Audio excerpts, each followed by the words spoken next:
Chapter 11:15. Ahaha, so you're losing your head out of fear right now? Emoya, who hadn't returned for an entire night, called Luo Nan the next morning. She laughed quite unrestrainedly after listening to Luo Nan's account. Luo Nan frowned. How could it be that serious? You're acting like this. You're like parents who have muddled along for over a decade. When their child is in his rebellious phase, or even later, they suddenly discover that their child is completely different from the growth model they expected. They feel that the product they nurtured for so many years is basically going to be scrapped. It's impossible to reforge it. Then they panic in despair, not knowing what to do. Isn't this the feeling? Luo Nan continued to deny. It's not that exaggerated. You're using this as an analogy. It seems like you've experienced it before. It's fine to just observe. Observe the mental processes of Mr. Mo Haihang and Mrs. Luo Shuqing a few years ago. You can more or less learn a few things. Of course, I've also gotten involved in this mess myself. Huh? Luo Nan's mind went blank. You? That's right. Did you forget? I'm the one who provided you with the Dream Fund. I funded a 10-year-old kid to do a drug experiment. Even though the results are pretty good and the return on investment is super high, I was quite anxious when I recovered from my second Chinibu. Hee, so your funding was the choice of a Chinibu? Could it not be? In order to take care of your so-called dream, there was an extremely high possibility of harvesting a younger brother who overdosed on drugs and died. Just thinking about it makes my hair stand on end, okay? As Emoya spoke, she also sighed. From this point, I can understand your current feelings. Thank you, little brother. You've worked hard. Emoya soon laughed. How should I put it? I still feel like you're overreacting. Even though you may be the one with the most power in the family, you don't need to burden yourself with Rui Wen's matters. You need to know that the loss of her memories before she entered the family wasn't caused by you. Even though she was brought into the family by you, you're just an older brother in terms of family ethics. You're not a parent. But Aunt, she certainly wants you to take responsibility, right? You might really be the person that Rui Wen wants to be close to the most. Even 10 sentences from others can't compare to a single sentence from you. But you still have to look beyond the surface to see the essence. Did my mother want you to be the head of the household?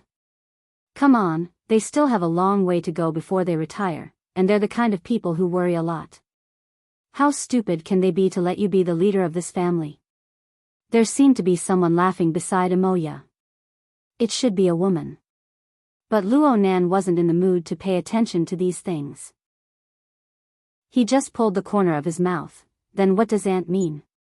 She only wants you to look inward and arrange a mission for you at home so that you will have a sense of belonging as a family member, instead of being a so-called world-class expert who goes to the upper class for no good reason and considers the life and death of mankind every day and night. Emoya concluded, this is a scheme, a family scheme. You're right. Luo Nan pondered for a moment and felt that it made some sense. But he soon came back to his senses. But aren't you off topic? What you've said to me, I admit it's reasonable, but Rui Wen, what's the situation? What should I do? This. Emoya was clearly stumped. When all is said and done, you don't know. I only have you as my experience in inexplicable success. I'm going to take this out to deal with Rui Wen. Let's not talk about anything else. You. Can you be at ease? Emoya's reply was bold and confident, but she soon admitted, her reaction really is quite unexpected. Luo Nan sighed. Emoya seemed to be talking to someone beside her. A short period of time passed before she spoke again. Don't think too much right now. People like you will go overboard when you think about things. But it's not necessary right now. It's best to observe first. Of course, you can't observe her in a monotonous and simple comfort zone. You need to push her into a relatively complex environment. My mom is more proactive than you in this regard. We don't blindly believe in Rui Wen at this time. We believe in the ability of this family to protect her. Luo Nan went, oh. Besides, there's still you. Even if there are some problems or accidents, you'll definitely be able to fish her out in time, right? Definitely. Luo Nan still had this sort of confidence. Then it's settled. You don't need to worry about Roy when suffering any psychological trauma or the like. A person's character is often warped and expanded under layers upon layers of obstacles. In the end, it is molded. Some people are simply chiseled with knives and axes. From childhood to adulthood, from birth to death, they are all molded and changed. Isn't this an unavoidable process? The process of molding a character isn't a disaster. Even molding a freak isn't counted. Only by completely negating its existence from its roots. That's it. Luo Nan blinked his eyes. Even though it's great reasoning, it sounds pretty good. So please seriously consider whether or not Roy wants to seize this opportunity to make her debut. It's nothing. What I'm saying is that you can first observe her situation in the school environment when she's not skipping class. Right now Luo Nan was sitting inside gear on the north bank. He was sitting in a leisure booth in the public activity area at the edge of the sandbar waterway. He was speechless for a time. How could he explain the fact that Roy had blatantly skipped most of her morning classes and was already heading in this direction to meet up with him? Forget it. Luo Nan slapped Jerry's head, who had popped out from who knows where. He decided not to think about this sort of lousy matter this morning. He hung up the phone and drank the fruit juice on the table in 2 or 3 gulps. He asked for another cup for Roy, preparing to pack it up and take it down to the underground laboratory. This little girl shouldn't like to be in front of people. Luo Nan was absent-minded for a moment. Was this shouldn't what he was thinking? No matter what, he shouldn't verify this matter for the time being. Brother. Nan. Someone suddenly greeted him. When he said brother, he was clearly a bit restrained. This was mainly because he was in front of people. Luo Nan actually greeted Senior Tian in a very natural manner. The person who came was Tian Chi of Acumen College's Advanced Teaching Department. He was also Senior Tian Ci's cousin, and he was older than Luo Nan by 3 to 4 years. He called Luo Nan brother in his heart. After all, he was a child who had been beaten up by the reality of society. He just couldn't wipe his face off in front of people. However, Tian Chi's gaze followed the illumination lights and cast into the bottom of the lake. He saw the enormous devil ray swimming lazily in the deep waters, and his greeting became even more sincere. Brother Nan, it's been a while since I've seen you in the society. I heard you took a leave of absence from school. Yeah. I've been running around a bit more lately. Even when I come, I usually go to the laboratory. I understand. Tian Chi's gaze unconsciously glanced at the devil ray at the bottom of the lake. Actually, many people in the Mystic Arts Research Society knew that this dangerous mutant that had been tamed disappeared for a period of time last month. It only returned at the beginning of this month. There were even fewer people who knew that the main character of the video of the devil ray flying through the sky that had been wildly popular in Xia City at the beginning of last month was probably the devil ray at the bottom of the lake. As for the highly blurry figure in the video, forget it. He didn't dare to think about it. Though he didn't dare to think about it too deeply, Tian Chi still unconsciously moved closer when he saw Luo Nan. It was good to say a few words. Luo Nan's polite attitude made his nervous state of mind ease a bit. Right when he wanted to chat a bit more, he saw Luo Nan wave his hand behind him. The fat-headed and big-eared Jerry had leaped out a bit earlier than Luo Nan. Tian Chi turned his head and saw Roy appear at the entrance of the public activity area. She was wearing the standard summer dress of Acumen College. Jerry rushed directly to Roy Wen's feet.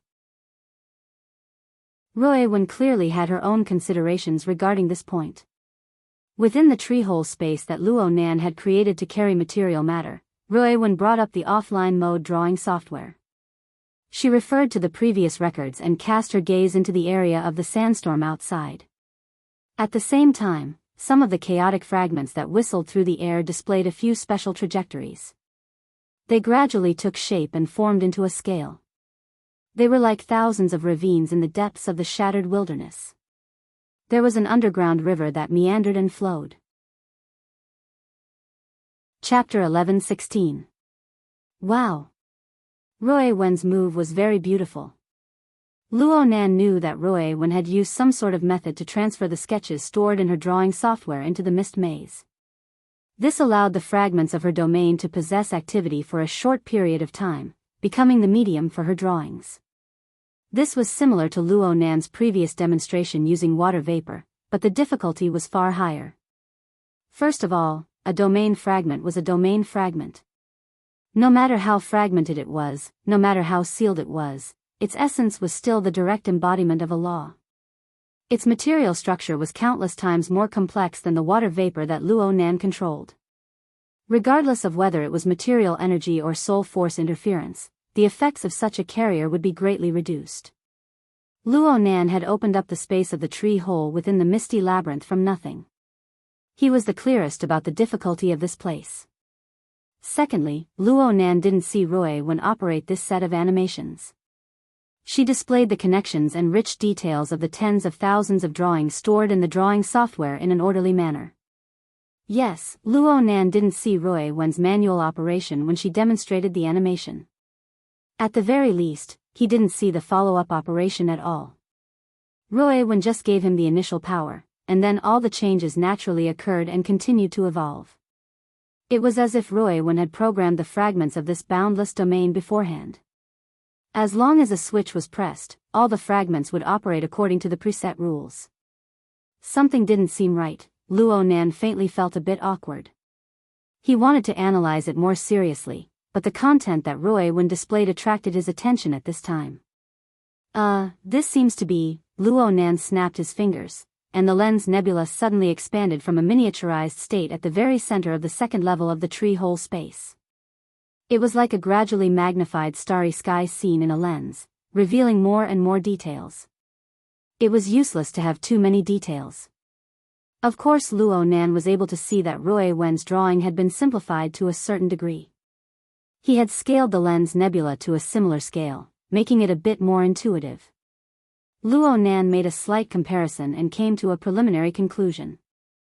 This radiation zone hasn't been monitored yet, and you're relying on the inner layer. You don't want to live anymore. He unconsciously raised his voice and glared at Roy Wen.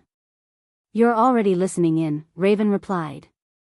There's no result at all, okay? If you take another step forward, won't you run into the Sunwell Extreme prison? Do you still want to live? It's still a long way off. Roy Wen's reply was even simpler.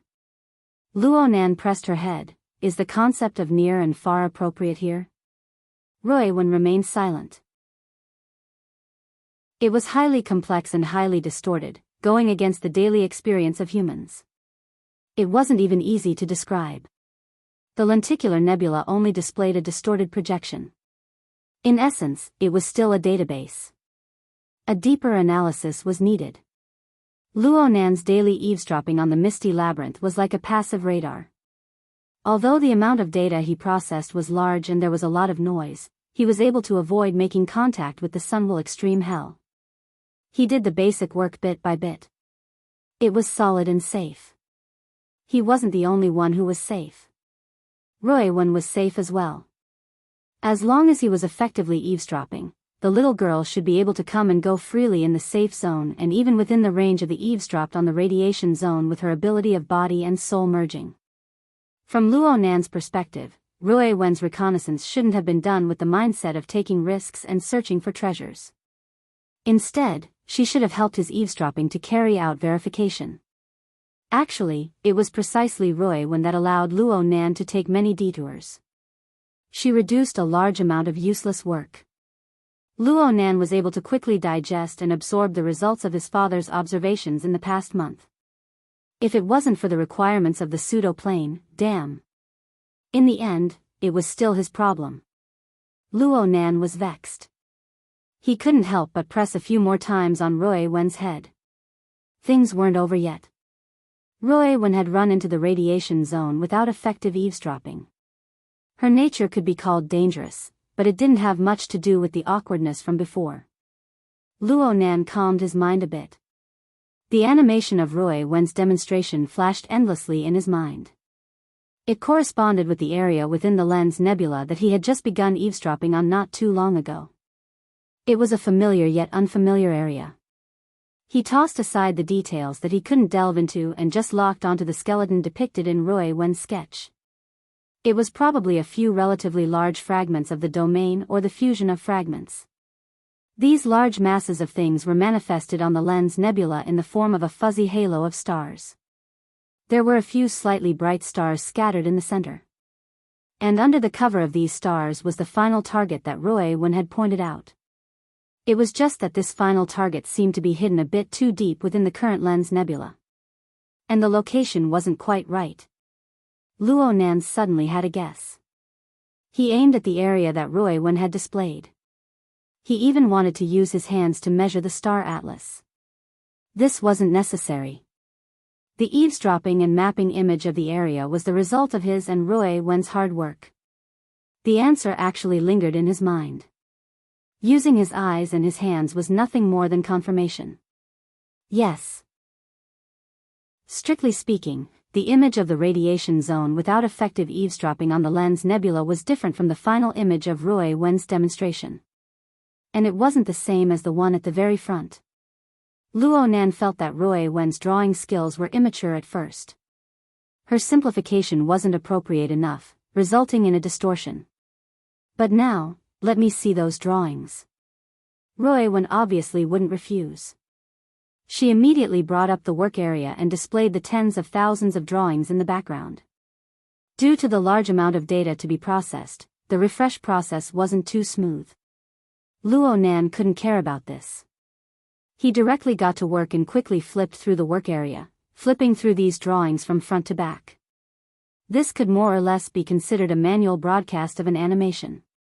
But the broadcast didn't take too long. Soon, the first half of the several thousand drawings arranged in order appeared. If the evolution process displayed by these several thousand drawings was described as a 10-second video, then the one Luo Nan locked onto would be in the region of half a second. Though it had undergone simplification, it highly corresponded with the structure of the star atlas displayed on the lens nebula. There was practically no difference. It seemed that this one was the present. Then, Luo Nan pursed his lips and turned his head to begin controlling the lens nebula. There was no doubt that the structural details of the mist labyrinth were constantly changing. One had to accept this in order to observe it accurately. One had to adapt to this. For this reason, even though the data that constituted the star atlas could be described as a sea of data, both Luo Nan and Luo Zhongheng did their best to preserve the crucial process data. They recorded the instantaneous appearance of every node of the mist labyrinth. Blurry was counted as well. Luo Nan was tracing back to the previous records. He slowly pushed the structure of the mist labyrinth displayed on the star atlas forward. Actually, he was completely capable of retrieving a single photograph. Even if the lens nebula was intrinsically distorted and unreal, the astronomical amount of data was placed there. It would consume quite a bit of mental effort to realize the dynamic changes. But Luo Nan felt that it was very necessary. Thus, after approximately 5 days or so, it was still the same cluster of stars that alternated between light and dark. However, the main skeleton that was constructed from the bright stars, after a slight adjustment of the angle and position, astonishingly formed a nearly perfect correspondence with Roy Wen's initial sketch. Luo Nan also confirmed a step further. This process of tracing back was simply the first half of Roy Wen's demonstration animation, played backwards. All right. This is the past. Then, the ones that haven't been monitored yet, are they the future? Luo Nan stopped. His forehead and the back of his head were slightly sweating. One reason was because of the mental effort consumed. The other reason was because he suddenly discovered that his talent and strength towards Roy Wen, he never understood it from start to finish. Roy Wen was most likely unable to understand the complex train of thought within Luo Nan's mind. Since Luo Nan had asked her, she obviously had to answer to the best of her abilities. Right now, Luo Nan had already brought up the lens nebula. Roy Wen gestured at the more intuitive star atlas. There's one here, or maybe two. It's a bit dangerous right now. After a while, it'll be thrown out to this position. If it was someone else listening to Roy Wen's explanation, they would definitely be confused. Luo Nan immediately understood. You're saying that within this area, there are one or two large-scale domain fragments that will be affected by the collision of the ramming radiation zone. They will be thrown from a relatively deep location to a relatively safe area. They might be more suitable for remodeling? Roy Wen nodded. This was something that the radiation zone was capable of doing. Such a phenomenon seemed a little counterintuitive at first glance. The center of the contradiction or the storm should have a stronger impact, and the remaining debris should also be finer. But the problem was that the mist maze, which was a special environment caused by Sunwell Hell, could not be simply regarded as the result of the collision and explosion. What was displayed in the broken structure was a mutual restriction, mutual influence, and mutual distortion mechanism. The next step forward was order. The next step after order was chaos. The present was only a temporary equilibrium. This sort of equilibrium mechanism formed a complex gravitational sphere. It was just like what commonly happened in the boundless universe. All things were destroyed and reconstructed, but they were no longer their original appearances. And this led to a direct result. The closer one got to the danger zone of the gravitational sphere, the more resources one could use. The chances of picking up scraps in the periphery were far, far too low. Luo Nan sighed and rubbed Roy Wen's scalp with force. So you know the danger. It can be used. Roy Wen didn't resist. She just emphasized this point once more. Since you said it, of course I believe you. It was rare for Roy Wen to say such accurate words. Luo Nan really didn't dare to refuse. He was afraid that this little girl would take things too hard and run into the radiation zone to dig anew. It would be good to take advantage of this opportunity to let her slow down. Since it was decided, Luo Nan subconsciously began to draw up a plan in his mind. According to Roy Wen's demonstration of the transformation process, it would take around 3 months for 1 or 2 large-scale domain fragments to be thrown out. It could be said that time was ample, but it could also be said that he was nervous. First, he needed to conduct a step further of monitoring. He needed to gather more data and verify the trend of transformation that Roy Wen demonstrated. Doing this to the radiation zone would more or less require some risk. It was just that it couldn't be compared to what Roy Wen had experienced. Naturally, he needed to arrive there and make contact with that place. Only then could he truly confirm and carry out the transformation project. But even at the end of Roy Wen's demonstration, the location of the large-scale fragment was at the edge of the radiation zone. This edge wasn't a simple outer region. It was a relatively safe zone within the distorted maze structure. He needed to properly plan his route if he wanted to arrive. This was a very severe challenge. If he failed, he would fall into the radiation zone. He would be pulled by the gravitational sphere, and it was very likely that he would have to face the onslaught of the Sunwell Hell once more. In other words, I need to make preparations to detonate and endure the daytime nightmare once more. At least once. Luo Nan muttered to himself as he sorted out his thoughts. In this case, he needed to wait until the altar's spiderweb was completely restored for the sake of safety. Only with this safety net could he buffer and precipitate the flood of information that he was unable to digest. Luo Nan even thought that even with this safety net, he couldn't use it too many times. Not to mention the limits of what he could endure, the occasional daytime nightmare could be attributed to a natural phenomenon as much as possible, or it could be concealed by an occasional accident. But if it were to appear at a high frequency, some people would certainly discover some clues. Yes, Luo Nan was referring to the awesome High Lord of Secret Contract, the one who monitored the abyssal region all year round. Of course, there was also Li Wei. If they were to really discover some clues, it would be a great deal of trouble in the future. It's best if I don't do it more than once. Luo Nan raised his standards. Roy Wen didn't quite understand. She turned to look at him. Luo Nan locked gazes with the young girl's deep and pure eyes. He subconsciously exerted force to rub her head. Ruowen didn't say a word, allowing him to rub her head. It must be said that Ruowen's talent had already reached a level that defied common sense.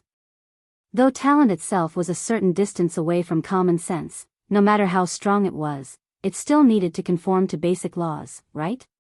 When a certain ability far exceeded the scope of a race's inheritance, far exceeded the prior perceptual regulations of a race. Even if it was a difference of one or more dimensions, it wouldn't be as simple as a folktale like the opening of Heaven's Eye. Sometimes, the fantasies of humans far exceeded the regulations of reality. But when these fantasies truly materialized and appeared before the eyes of people, she really was like a humanoid fantasy breed. Ah, this thought. It was too excessive. Luo Nan quickly rubbed Ruowen's head twice, and the young girl tilted her head a bit doubtfully. Luo Nan increased his strength and revealed a smile to the young girl. But at this moment, he couldn't avoid letting go of his thoughts. Was Ruowen's ability really a talent that belonged to humans? If it was, where was the foundation? If it wasn't, where did it come from? Well, Luo Nan could roughly guess a bit. After leaving the misty maze, Luo Nan let Ruowen return to class. He quickly dialed a number. Mr. Blood Demon, I want to ask you about something. Right now, Blood Demon was already a key figure in Luo Nan's communication with the Eye of Secret Deeds and the Starry Sky Club. This person was deeply involved in the follow-up global census project. Everyone was already very familiar with each other, so Luo Nan bluntly asked, how much do you know about Li Wei's Apocalypse Laboratory and the Bloodline Project? Why did you suddenly think of asking about this? The Blood Demon chuckled. It was obvious that he was adjusting his mind. Aren't you preparing for the global census? Speaking of which, I've been waiting for you here in Ha City for quite some time. It's a mess over here. Luo Nan was a bit dissatisfied with Blood Demon's vague attitude. He responded, can't I investigate the Bloodline Project in Ha City? Oh, what rumors did you hear? Blood Demon's tone tightened a bit, becoming much more solemn. It seemed like there was a mistake. Luo Nan's mind stirred slightly, and his words became a bit vague. There weren't any rumors. I'm just interested in a few special talents. Blood Demon responded with a question, which one of us isn't a special talent? Luo Nan responded calmly, the kind that far surpasses the level of human life? You? In any case, it's not me. Blood Demon laughed heartily as if he had heard the most absurd joke in the world. Okay. I have a general idea of what's going on. As for the Apocalypse Laboratory, to be honest, I've researched and understood them before, but I'm basically at the level of hearing wind and rain. There's no harm in asking more questions. Combining the opinions from all sides will never deviate too much from the truth. That's not necessarily true. The Apocalypse Laboratory is different from the Deep Blue Laboratory. The Apocalypse Laboratory is Li Wei's old foundation. It's a treasure. What's released right now might all be interference bullets. The Bloodline Project is also interference bullets? That depends on what kind of Bloodline Project you're talking about. Blood Demon listed them one by one. Is it a project to restore the youth of those old fellows whose necks are buried in the soil? Or is it a project to help humans unlock the genetic lock and make breakthroughs on the path of evolution? Or is it the legendary perfect template that can be used as a reference? Luo Nan thought for a moment. I feel like our tastes are about the same. Which one are you most interested in? Oh my, I'm really overwhelmed by the favor. Blood Demon was laughing and laughing on the surface, slippery and slippery, but he was very cooperative when it came to this. If it were me, I would obviously be more interested in the perfect template. Luo Nan muttered to himself, I remember Black Lion saying that the Bloodline Project is conducted with reference to the perfect template for research. Don't blame me for biting off more than I can chew. The connotation and extension of the word perfect is enormous. Blood Demon interrupted Luo Nan's words. What level is perfect? A perfect person lives for over 100 years, never escaping from birth, old age, sickness, and death. A perfect God. That's a level that our imaginations can't reach. Someone came up with this kind of name. He's up to no good. Luo Nan frowned. the main point of your words is. The main point is still the name. Blood Demon chuckled. Don't you want to confirm this? Chapter 11:18. No, I just wanted to ask about Roy One. But now you've changed the topic. Luo Nan wasn't sure if Blood Demon had truly misunderstood, or if it was intentional. At a time like this, listening more and talking less was correct, but it was hard to understand without a head or tail.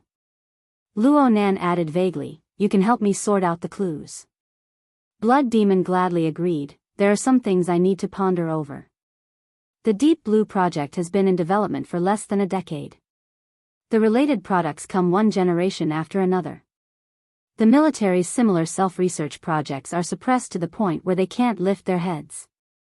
The Bloodline project was established a generation earlier than Deep Blue. Not a single reliable rumor has leaked out, but there are still people madly pouring money into it. As far as I know, similar projects that are unrelated to the Apocalypse Laboratory have received less and less sponsorship in recent years. Especially the funding from the top circles of the rich and powerful. Oh my, it's truly a tragic sight. What does this mean? It means that your investment has failed.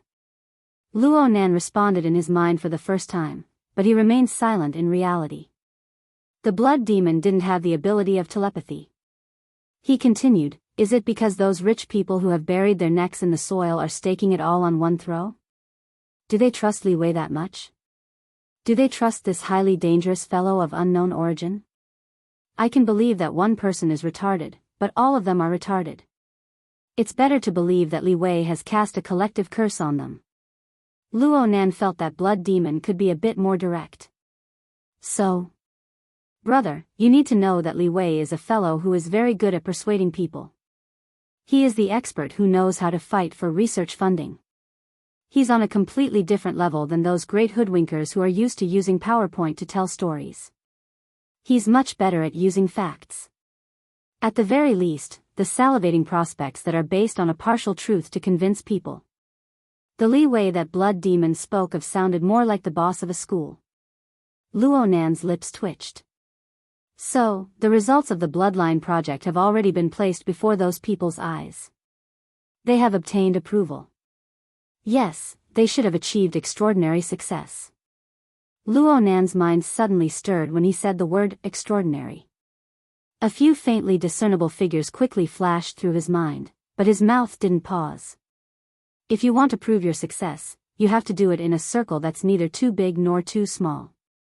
Success itself needs some fame, but you have to do it discreetly. Most of the time, you have to change your appearance. It's still success, but what they think of as success is different from what we think of as success. In the end, the Bloodline project is a project to study people. Its most convincing results are also people. Such as Roy One. Luo Nan's understanding of the Bloodline project suddenly deepened by a level as he thought back to the matter of the 2000th young miss. That was how it was strung together. No wonder the Blood Demon kept mentioning names after he suspected that there was a misunderstanding. It was true that only the names that were deeply related to the Bloodline project could prove the real value of the Bloodline project. If he added the keywords that caused the Blood Demon's misunderstanding, Ha City, which famous person in Ha City? Forgive Luo Nan for his shallow knowledge, but he only knew of one person. Apollyon.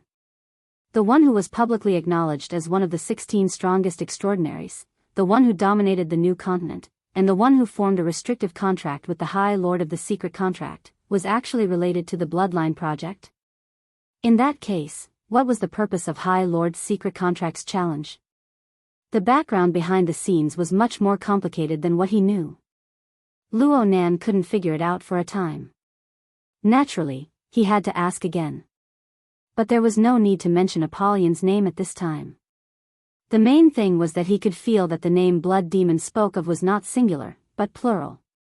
So he might as well speak a bit more openly. "Mr. Blood Demon, I'll ask you this. There are less than 100 extraordinaries standing at the apex of the world right now. How many of them are related to the Bloodline project? Or perhaps they were released by the Apocalypse Laboratory?" These words lingered in Luo Nan's chest.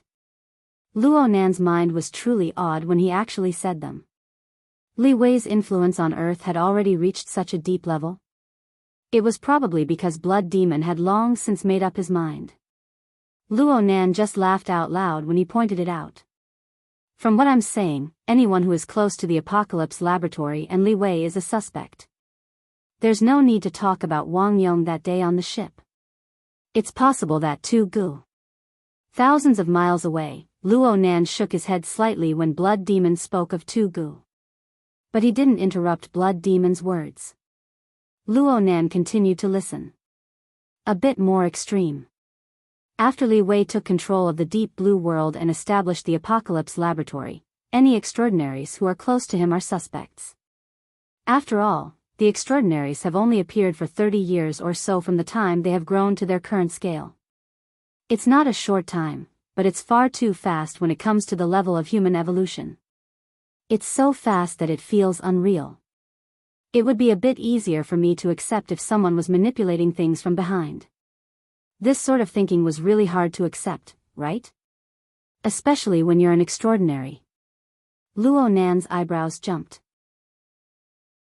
This fellow Blood Demon seemed to have a carefree and uninhibited appearance, but his mind was unexpectedly a bit dark. You're quite confident in Li Wei. No. I just hope that you can take things a step further before you go to Ha City. After all, the entire world knows that you're competing with Li Wei. You can't not understand the weight on the other side before you go to the boxing stage, right?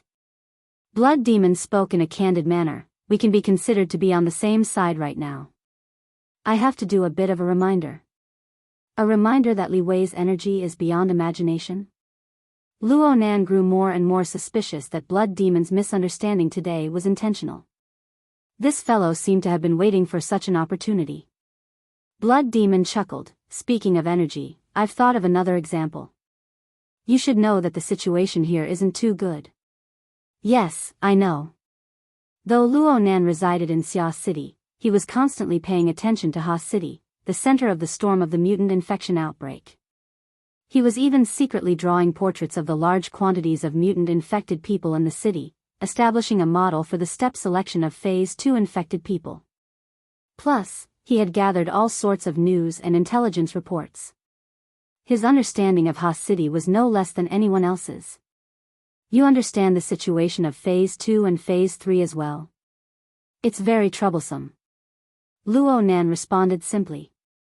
He searched for two more keywords: riots. Lack of food. Yeah.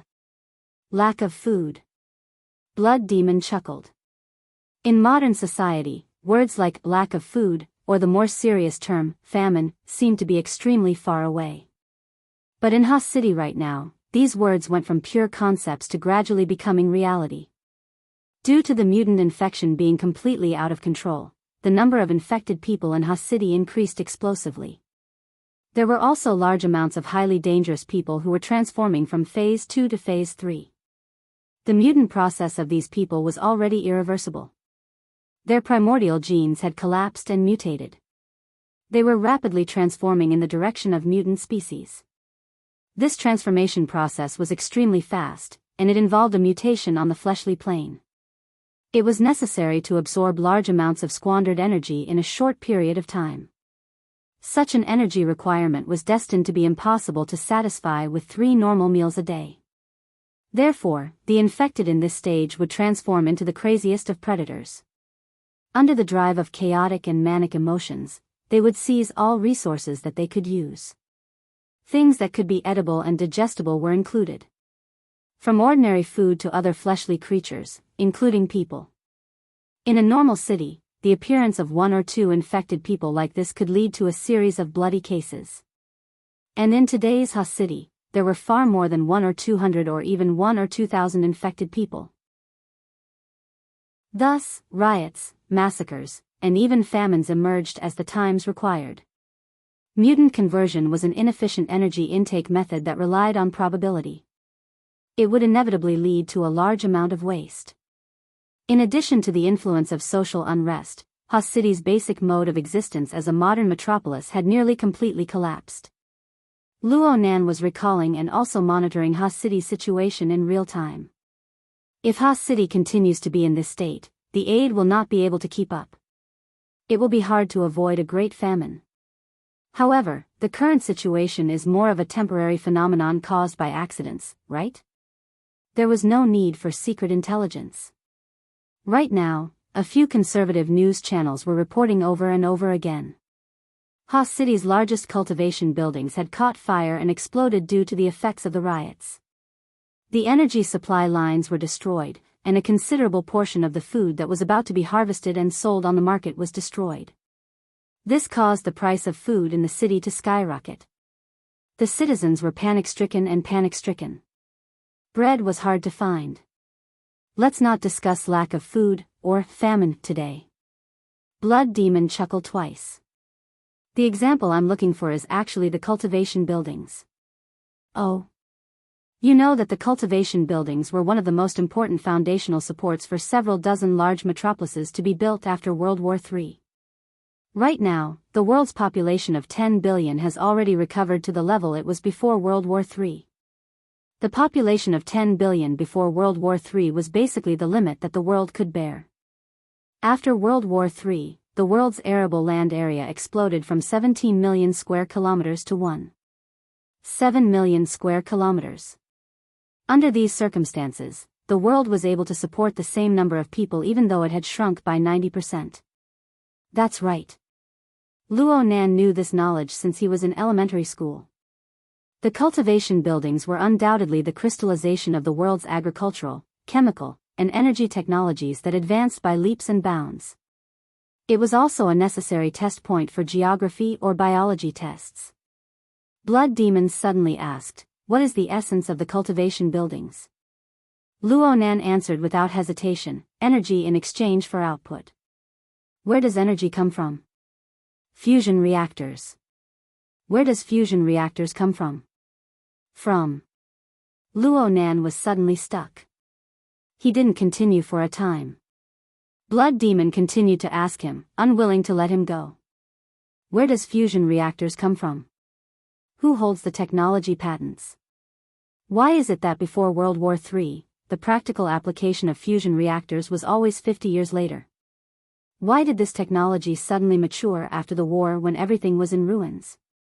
It went from practical application to miniaturization in one go? Luo Nan couldn't answer. Blood Demon still didn't give up.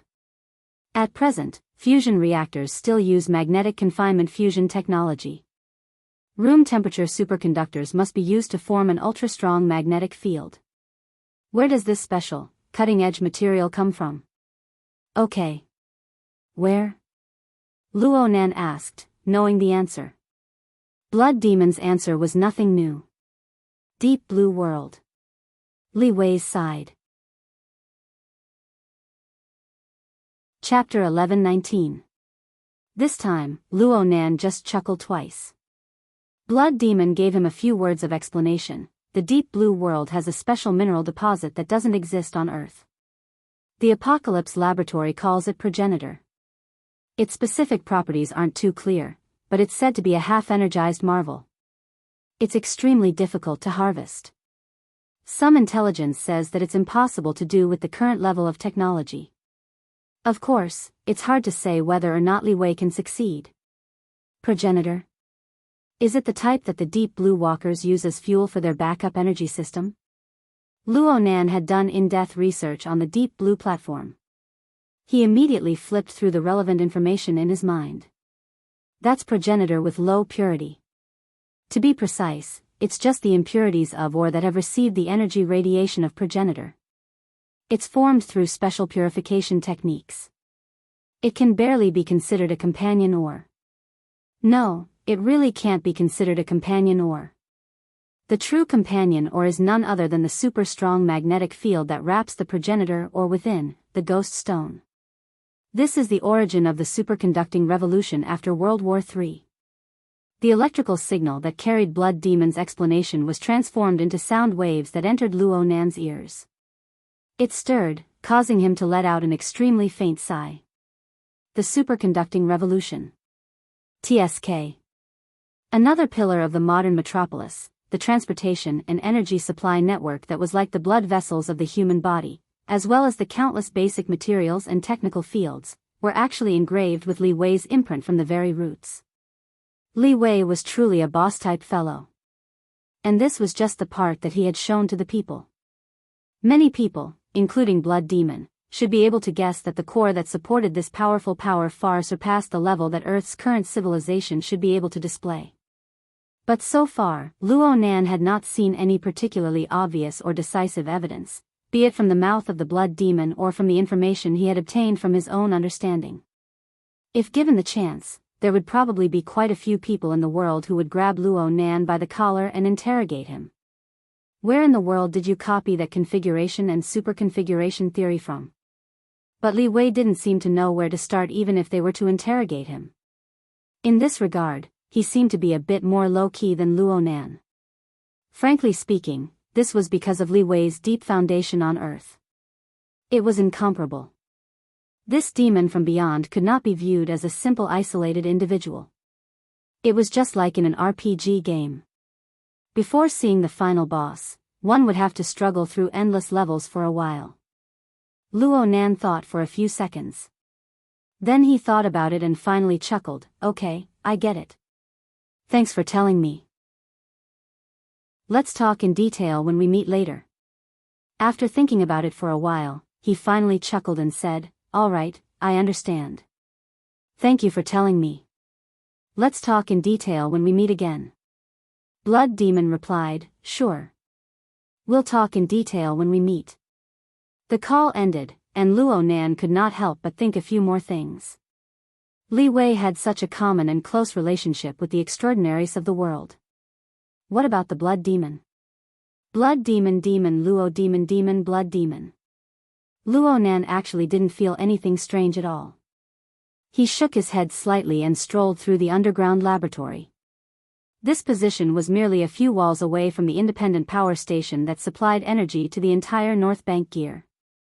With Luo Nan's perceptual acuity, he was even able to clearly hear the humming roar of the operation of the energy furnace. Luo Nan's thoughts drifted a bit when he heard this voice.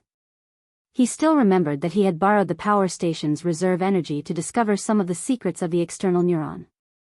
Now that he thought about it, there were many details that could be explored.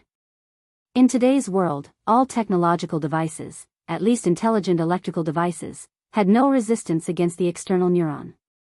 Well, it should be said that the dynamo core products that Luo Nan had seen were in a nearly defenseless state. At first, Luo Nan treated it as an extraterrestrial higher-level civilization crushing a lower-level civilization. But as he continued to study and research, especially after the experience at the relay station, he gained a deeper understanding of dynamo core technology. All sorts of functions that came from the unknown returned to the plane of reality. Some functional domains of dynamo core technology were more mystical than what Luo Nan imagined. But some of them still had inherent limitations. They had to conform to basic laws no matter what. For example, the control of electrical devices. If the two structures were completely different, even the lowest level of information coding was different, what control was there to talk about? The reason why dynamo core products were able to do this was because there was no difference in the lowest level. Instead, there was a high degree of convergence. The dynamo core technology that came from the depths of the distant starry sky was completely compatible with the information technology of Earth. Weren't there too many coincidences in the universe? Luo Nan was more convinced that there was a long and deep fusion going on inside than this kind of imagination. Moreover, the weak side was leaning towards the strong side.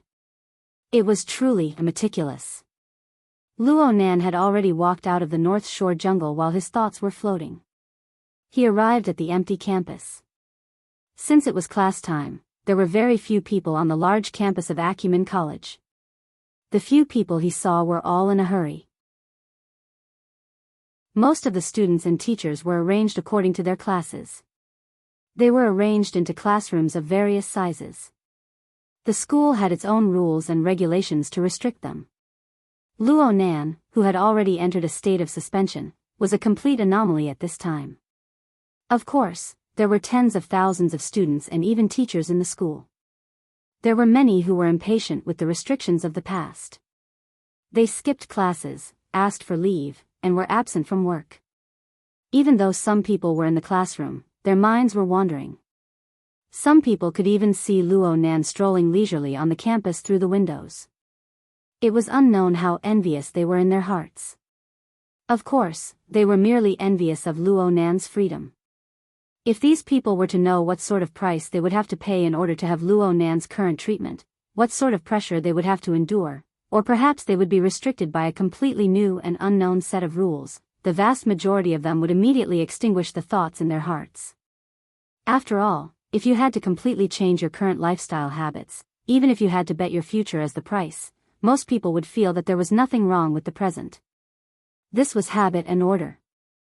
Luo Nan absolutely did not dislike order. He even had a relatively strong inclination towards order. But once he clearly identified the layer of darkness that covered the skeleton that supported this layer of order on the surface, the inner marrow that quietly grew within it, and the genes and cells that were rooted upon it, a heavy pressure spontaneously arose from the bottom of his heart. Vaguely, this pressure seemed to transform into a dense demonic shadow that silently pressed against the back of his head. It could break his flesh and scrape his bones at any time to deal a fatal blow. At this time, the so-called order was quite hateful. Luo Nan rubbed the back of his head and muttered to himself, in order to maintain the entropy decrease within a system, there must be a channel to handle the entropy increase. That channel. Where is the sewage pipe that conforms to the relevant magnitude? If he wanted to subvert this order, where should he start? June 16, 2097. The third Sunday of June. Influenced by a certain powerful civilization before the Third World War, it was also known as Father's Day. It was basically one of the world's commemorative days of consumerism. This morning, Luo Nan's family finally broke free from the demonic claws woven by Mrs. Luo Shuqing and the home AI, Old Mo. After working overtime for many days, Uncle Mo Haiheng finally had the time to rest. He personally cooked a sumptuous and delicious breakfast for everyone. And today, the entire family was gathered together. Even that idiot Mo Peng actually crawled out of bed before lunch on the weekend. The 6 of them surrounded the table. They weren't pressed by the time of work or school. They spoke one after another, chatting as they ate. They were quite amused. Right now, the main topic at the dining table was Roy Wen. Mo Peng gulped down his breakfast in a few gulps and concentrated on gossiping. Last night, someone posted a practice video. Roy Wen didn't participate in the video, but what's the meaning of her repeatedly appearing in the camera? Roy Wen was talking about Roy Wen, but Mo Peng's eyes shot a glance at Emoya. Mingtang culture is simply leaking air from all sides. Even I wouldn't go to this extent. Is there an end to this hype? Roy Wen didn't respond at all. She just ate in small bites. She looked quiet and delicate, but it also seemed like she was tasting the fresh fragrance of each mouthful of porridge soup. It was unknown what these ordinary foods looked like in the end from the level of her perception. Luo Nan looked at Roy Wen for a long time. He subconsciously wanted to reach out and rub her head. At this time, Emoya leisurely picked up a sesame pancake and tore it open. Since you know it's hype, why are you still wasting time? Can't I pay attention to a beauty? Mo Peng spoke boldly and confidently, but as a result, he was met with a cold glare from Mrs. Luo Shuqing. His momentum immediately fell to the ground and he laughed. I just think you guys are going too far. There are already people in our class who are betting on whether or not Roy Wen will make her debut. I heard that there are people on the internet who are starting a fan club. If this goes on, it won't be easy to clean up the mess. Emoya was like Roy Wen. She ate the pancake in small bites. It was just that she was the one who made it. She ate the staple food like it was a snack. It won't be easy to clean up the mess. It's convenient for you to earn money. You can have Roy Wen sign it and sell it outside. No. Absolutely not. Mo Peng received the unfathomable gazes of his parents at the same time. He nearly peed his pants in fright. He immediately raised his hand and cried out in injustice, I used it myself. I just wanted to ride on the popularity and draw some attention online.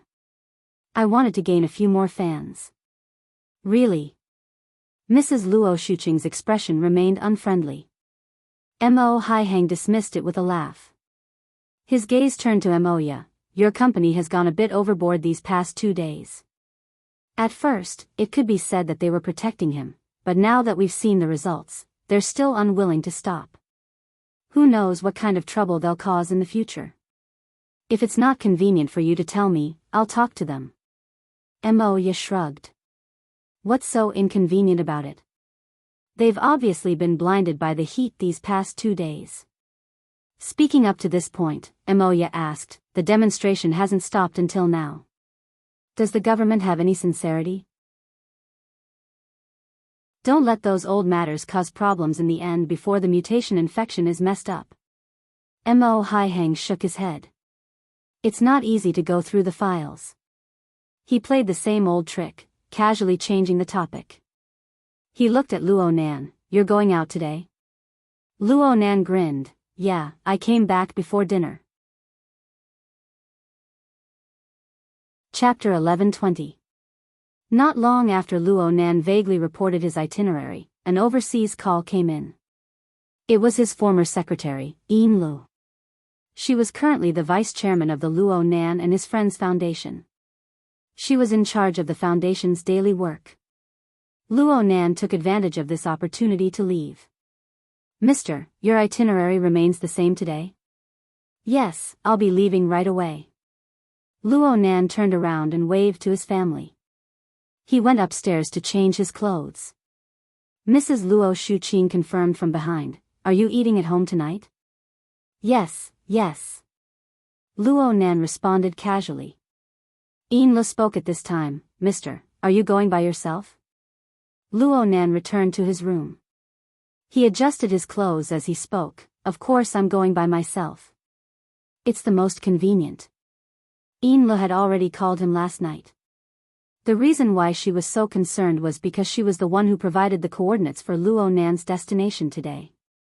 It was an abandoned laboratory located northwest of Spring City at the southern end of the Hengduan Mountains. It was also the place where Luo Nan's mother, Mrs. Bo Qingwen, had died.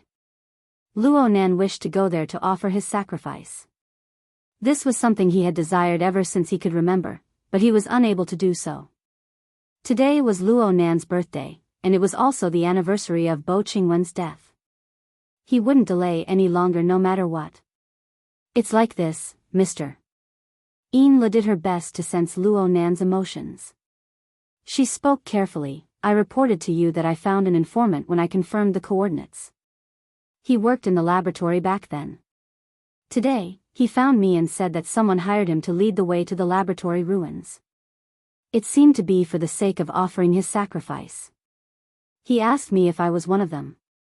Luo Nan furrowed his brows. Who's the employer? He's not too sure. He said it was arranged by the boss.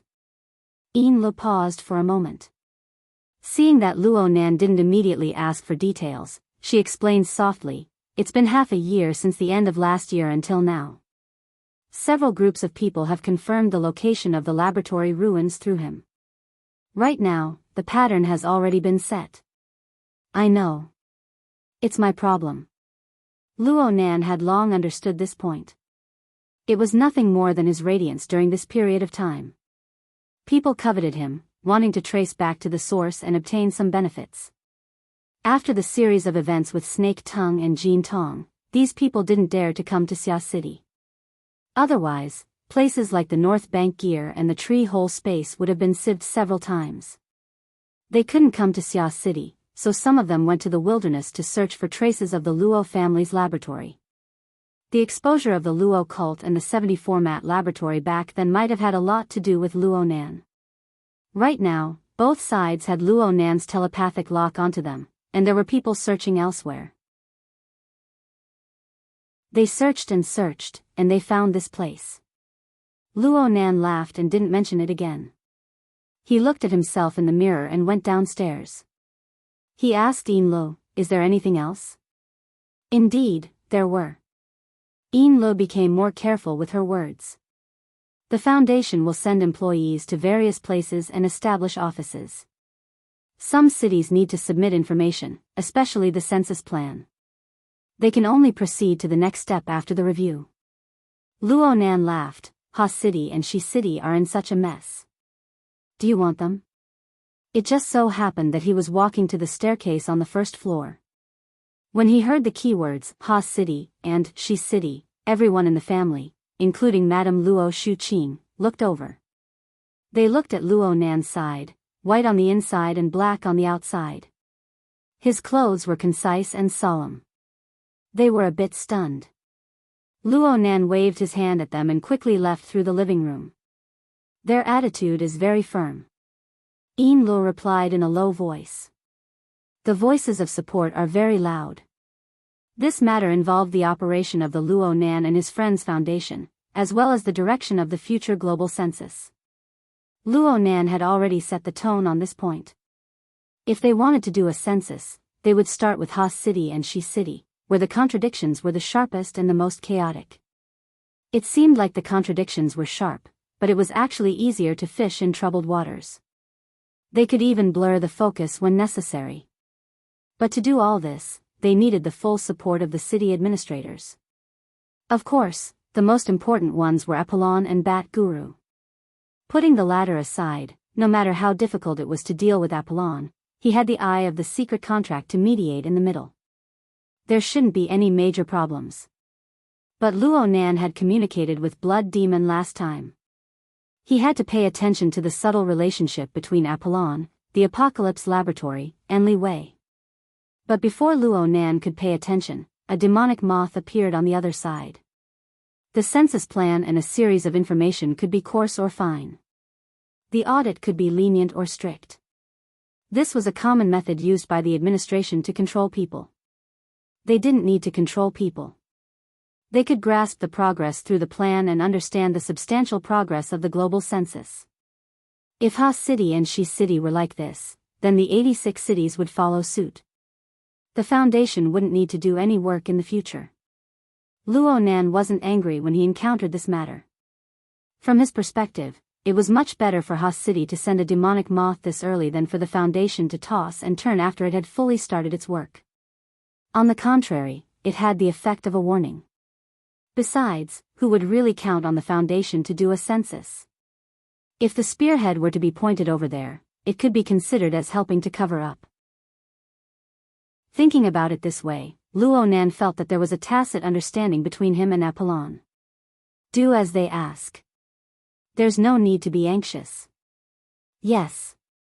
Also, there's something else. It's about Miss Roy Wen. Luo Nan was already strolling along the community road.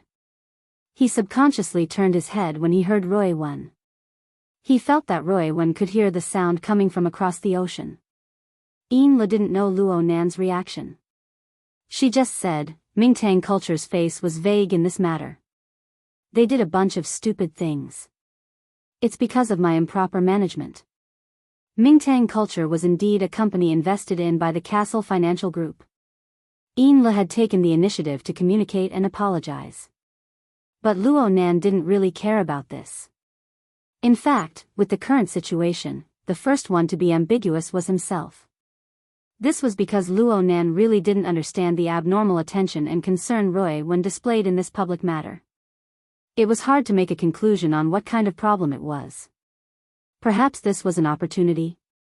It could enrich Roy Wen's overly monotonous life and help this little girl perfect her basic thinking circuits. It wasn't a bad thing. Of course, this couldn't be built on the foundation of psychological harm. The problem was, could this degree of disturbance really harm Roy Wen?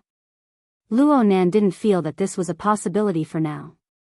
Aside from this, Luo Nan had an independent train of thought. It was just that it wasn't clear and mature enough. It was still faintly discernible. He needed to sort it out a bit more. Mingtang culture doesn't matter. Let's wait a bit more. Let's see what happens next. Yes. Yin Lo was most likely more concerned about whether or not Luo Nan would get angry. She let out a sigh of relief when she saw him play it down. But there were some words that needed to be said. The upper echelons of Mingtang culture are mostly mediocre people. They aren't suited to have too much autonomy in this matter.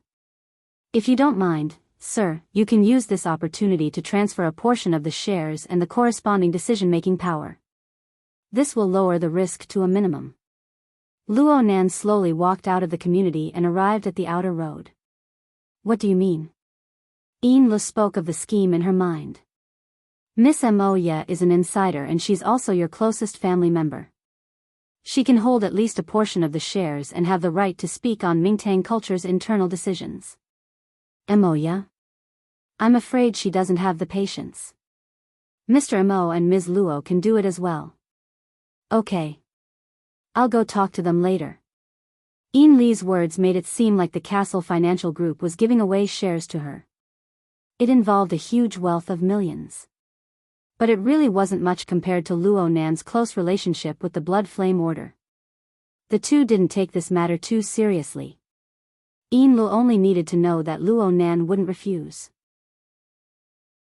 She didn't need to worry about the follow-up. But this didn't mean that Yin Li's matter was over. She used this opportunity to report to the Blood Flame Order. She followed Luo Nan's instructions to simulate the progress of the Hellfire Tyrant. Luo Nan actually had a deeper understanding of this than Yin Lu. Yin Lu just used this as a primer to lead to another matter. Recently, the madam has been studying the simulation while she's been in closed-door training. She has some insights and wants to share them with you, huh? Luo Nan raised his eyebrows. Yin Lu, who was tens of thousands of kilometers away, couldn't follow up with this one sound. This made Luo Nan understand that Yin Lu knew that her words were taboo. Ultimately, the connection between Luo Nan and Madame Halder was deeper than Yin Li's. It was just like how Luo Nan's understanding of the structure of the Blood Soul Temple and the Abyss District was deeper than everyone in the Blood Flame Order put together. She didn't use the direct route but instead used Yin Lu to deliver the message. She deliberately drifted around. What was she planning? Luo Nan didn't quite understand. He didn't understand and Yin Lu didn't understand either. She only had some guesses. And the more she guessed, the more guilty she felt. So she became more and more cautious around Luo Nan. Most of the things she said before were probably because she sensed Luo Nan's mood. She was afraid that she would bump into the muzzle of a gun. Luo Nan really didn't care about these little thoughts. She was actually willing to speak up for her old master. This courage was quite commendable. Huh? Was there a difference between the old and the new?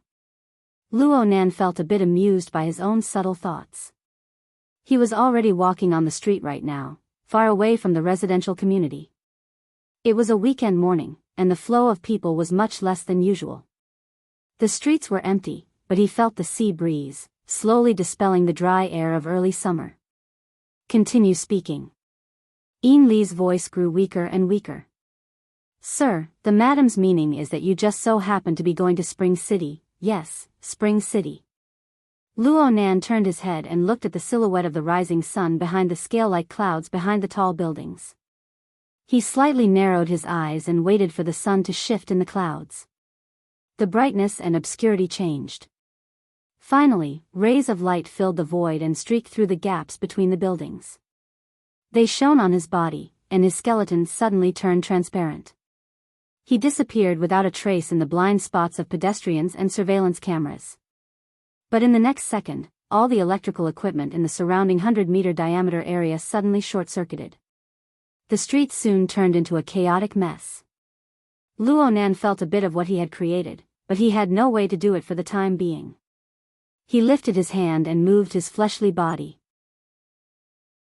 The distance was quite far, and he didn't have the anchor point of the horned demon last time. It was hard to avoid a bit of power leaking out.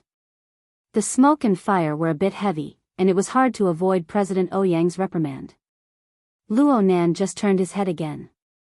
He used the position and height of the sun to confirm his current location in the cracked, deathly stillness of the wasteland. At the same time, he spoke to Yin Lu, who had just reconnected with the communication. It's a bit remote. I'll go look for her when I'm done. Chapter 11:21. Luo Nan hung up, and his gaze shifted from the sun to the vast and sparse cloud layer. He continued to ponder. How did it deviate? It was quite far off. The distance between him and his destination was nearly 300 kilometers. Right now, he was a bit closer to the satellite city outside of Spring City. Though Luo Nan had intentionally made adjustments to avoid the impact of crossing space and directly colliding with the laboratory ruins, the error was so large that he had no choice but to ponder over it. In his field of vision, the appearance of the sun or the clouds was different from that of an ordinary person. It could be said that it had already broken the scope of common sense that had been transmitted in an orderly fashion over several thousand years of civilization. It had merged into the extremely complex structure of space and time. At this time, the magnetic optical mica was extending its enormous body that seemed to be broken in parts. It roughly enveloped the surface area of the planet, which was over 500 million square kilometers. It was still not satisfied with this. It borrowed the special nature of the Earth's magnetic field to merge its own magnetism into the planet's crust, mantle, and crust. It intersected with the different rotational speeds of the different layers of regions. It felt or attempted to play with the spatial magnetic field of this planet, and it fused with the surrounding distorted structure of space and time. At the same time, it closely followed the impact of the solar wind on the Earth's magnetic field. It mixed with the stream of rays and particles ejected from the polar regions. It naturally changed its nature and flowed deeper into the universe's space. It looked wanton and random, completely disregarding the integrity of its form. Or perhaps, as long as the subtle and profound magnetic structure existed, no matter how it tore and deformed, its essence was still one. As for whether or not its creator and controller could keep up, that was another matter. Of course, the magnetic optical mica had a reserved instinct in its endless process of expansion. Within the range of influence of its magnetic field, the magnetic optical mica used its special perspective to observe everything that existed in this area. It attempted to dismantle and piece them together into a more suitable structure. From Luo Nan's perspective, this could be considered a kind of aesthetic. Well, if he followed the magnetic optical mica's aesthetic taste, the world had a population of over 10 billion people. There were animals, plants, microorganisms, mutants, and other non-living existences that were trillions and trillions of times more numerous than humans.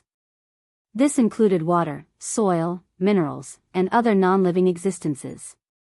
It could be done slowly, or it could be done in an instant after accumulating enough energy. Every time Luo Nan touched the magnetic optical mica, he would feel a sense of accomplishment, as if he had saved the world. Fortunately, he managed to control this terrifying nature that humans could not understand, and did not let this being that he had created with the potential of a great monarch completely distort all life on Earth and even the space and time of its existence. The question was, who made this thing? No matter what, it was now under control. At the very least, there were no signs of it starting. Now that he thought about it, the magnetite mica he had encountered at the relay station was extremely powerful and had single-handedly suppressed the heavenly Yuan Empire's army. However, if one were to look into it carefully, it was probably also restricted by the poisonous environment. Its range of influence was greatly reduced, and it only occupied a single planet. The distortion of space-time environment was also not strong enough. As for the one on Earth, it was still controlled, wasn't it? Luo Nan's mind raced a few times before he found the root of the problem. The problem lay in the restrictions. It was precisely because of his restrictions that the magnetic optical mica was unable to completely mold the spacetime environment according to its aesthetic standards. There were certain rules and differences between the spacetime of Earth and Earth.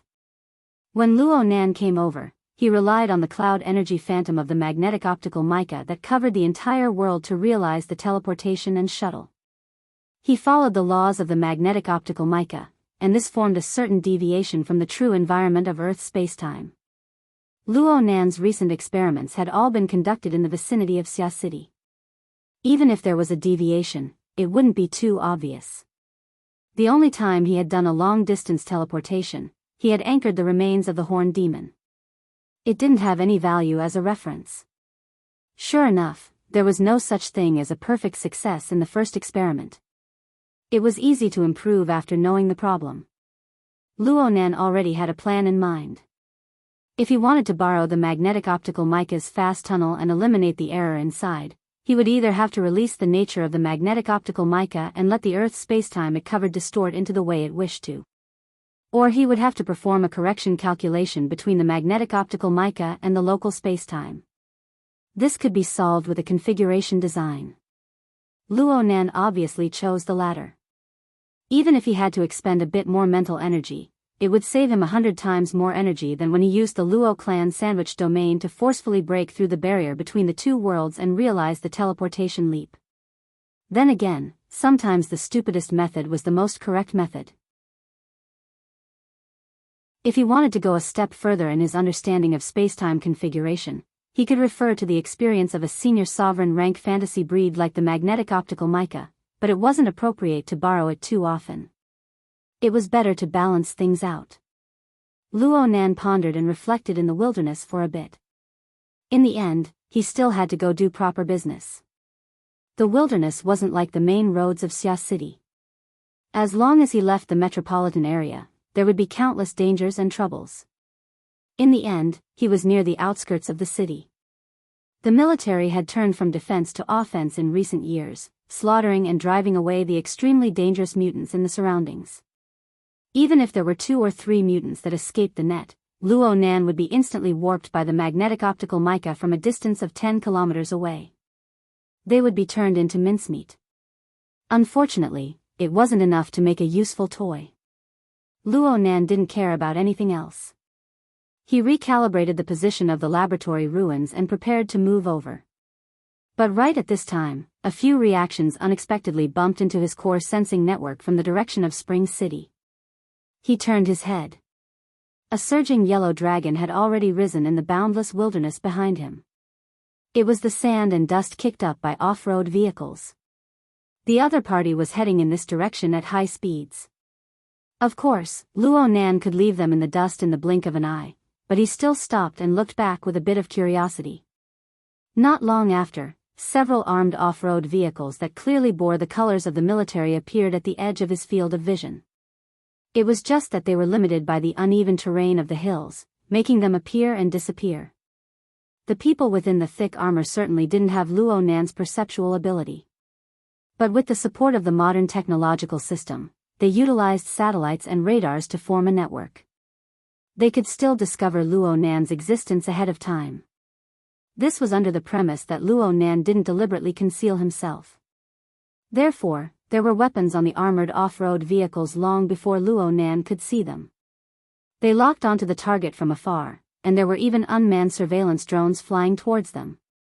Luo Nan raised his eyebrows. He just stood there, waiting to see how the other party would haggle. And over a dozen kilometers away, Lieutenant Colonel Chen of the Spring City Close Defense Army scratched his head within the vehicle that was stirring with dust. Where did this person pop out from? Fortunately, they weren't on patrol today. The problem was that they weren't on patrol. If they were on patrol, they would send drones to interrogate this youth who had suddenly appeared outside the city. After distinguishing him clearly, they would detain him and beat him. It would be much more refreshing. But right now, the first thing he thought of was to circle around him. Even if one didn't think with their knees, one would know that this youth who had suddenly appeared in the boundless wilderness was either an idiot or a lucky person. Or he was a special character that needed special attention. Looking at his bare body, he didn't look like the brainless donkey traveler of the present age who used his feet to measure the wilderness. He was dressed as if he was going to attend a funeral, huh? Lieutenant Colonel Chen subconsciously glanced behind him. This was because the key person in the escort this time was dressed a bit similar to the one over there. He looked behind him. The old man he was paying attention to was frowning and closing his eyes. He was doing his best to fight against his motion sickness. And the guide that he had specially hired was sitting there in a very restrained manner. On the other hand, the valiant and beautiful female graduate student was leisurely fiddling with the projection. Yes, this person had quite a high level of authority. As long as she didn't randomly take pictures, she could do whatever she wanted. Lieutenant Colonel Chen was still bickering when someone said in his ear, "This person looks familiar." Captain Cho? Cho Wei, who was beside him, was a bit lower in rank than Lieutenant Colonel Chen. But he had the halo of a Spring City hero. He was also a full-time member in charge of this security mission. Lieutenant Colonel Chen still valued Cho Wei's opinion, especially when Cho Wei's words had substance. "You've seen him before?" Cho Wei shook his head. "I think I saw him in the distributed information." "Huh?" Lieutenant Colonel Chen cast his gaze towards the onboard AI projection interface. It had long since analyzed the recorded image, but there were no results. He could basically confirm that this person wasn't a resident of Spring City. Then, where did the information come from? Lieutenant Colonel Chen could only ask. As a burner, Cho Wei's authority in certain areas was above his. "Hello, Junior Luo." Before Cho Wei could reply, the female graduate student had already turned on the communicator. She was probably calling the school. Lieutenant Colonel Chen frowned. Before he could say anything, his sensitive ears heard a faint echo from the other side. "Senior Sister Tang? I see you." "Ah." The one who was surprised wasn't the other side, but the one in the car. The other side laughed. "I see you too."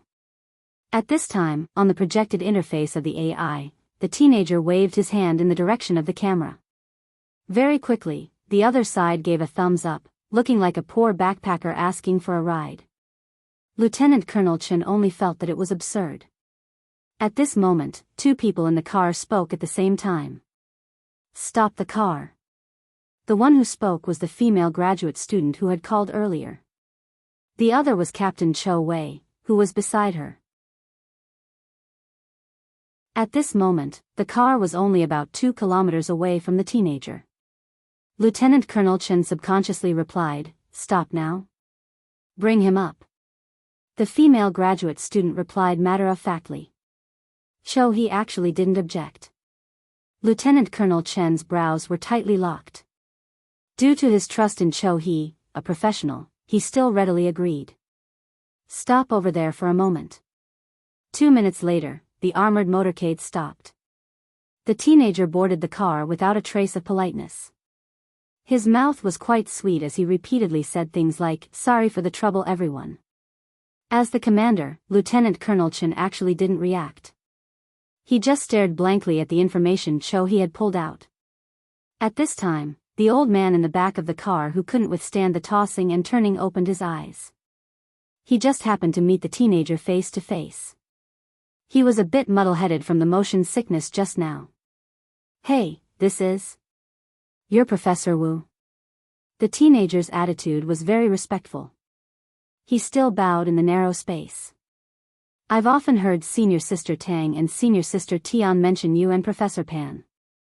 The old man in the car was Professor Wu Zunliang. He was older but his mind was first class. He was startled for a moment before he straightened his back. Tian Si. You're... Yes, she's mentioned you many times."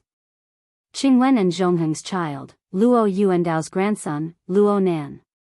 Luo Nan bowed again. "It's me, Professor Wu." Chapter 1122. Sure enough, it was Luo Nan. Lieutenant Colonel Chen pulled his gaze away from the information with great difficulty. Even though the content he saw was incomplete due to the issue of authority, the master before him was undoubtedly a huge trouble on the level of a human-shaped killing machine. Last year in Xia City, last month in Ban City, he had caused a great deal of panic. Now he had come to Spring City. Lieutenant Colonel Chen was unwilling to let Luo Nan get on the car. Of course he was unwilling. But this master had even made the gesture of hitching a ride.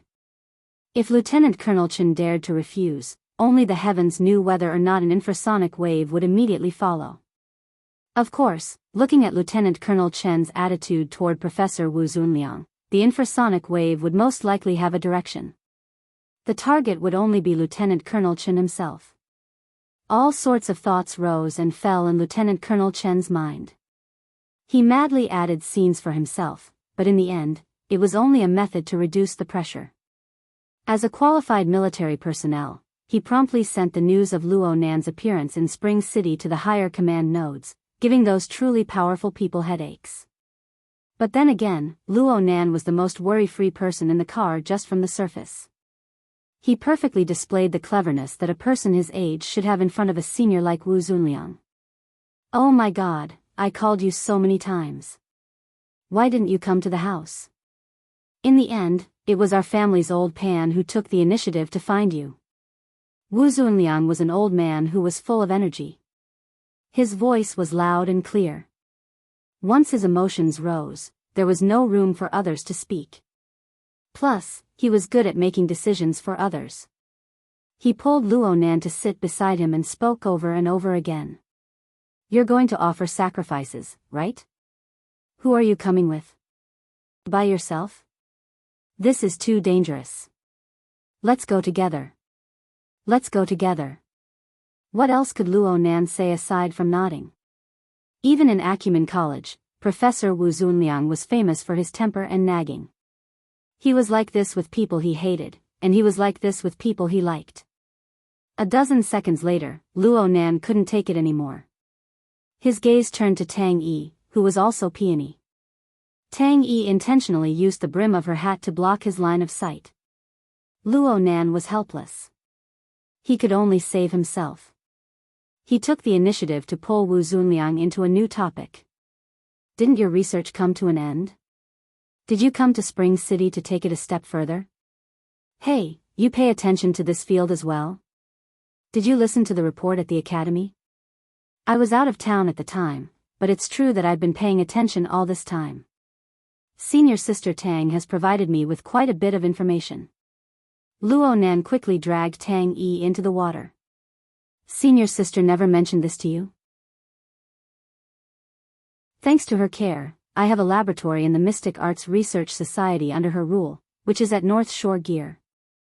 Wu Zunliang wasn't an old pedant with a one-track mind. His emotions had just gotten to the top of his head, but now his thoughts spun a few more times. He recalled the relevant information his wife had mentioned, as well as a few rumors within the circle. He used his old eyes that weren't dizzy to size up Luo Nan a few more times. You're so young. You're only 16, and you're already taking over old Luo's job. 17. Luo Nan corrected him seriously. Looking at your face and listening to your croaky voice, I'd believe it even if you cut off 3 or 5 years. As for your height, there's still room for improvement. Back then, Zhongheng and Qingwen weren't short. Wu Zunliang saw that Luo Nan was about to stray thousands of miles from the main topic, but he used his rich experience to pull the topic back. I heard from old Pan that you're more interested in Qingwen's original path. You seem to have quite some achievements. You rely on your own ability to make a living. You're young, but you're amazing. Luo Nan laughed. You flatter me. There's no need to flatter me. I still have more to say.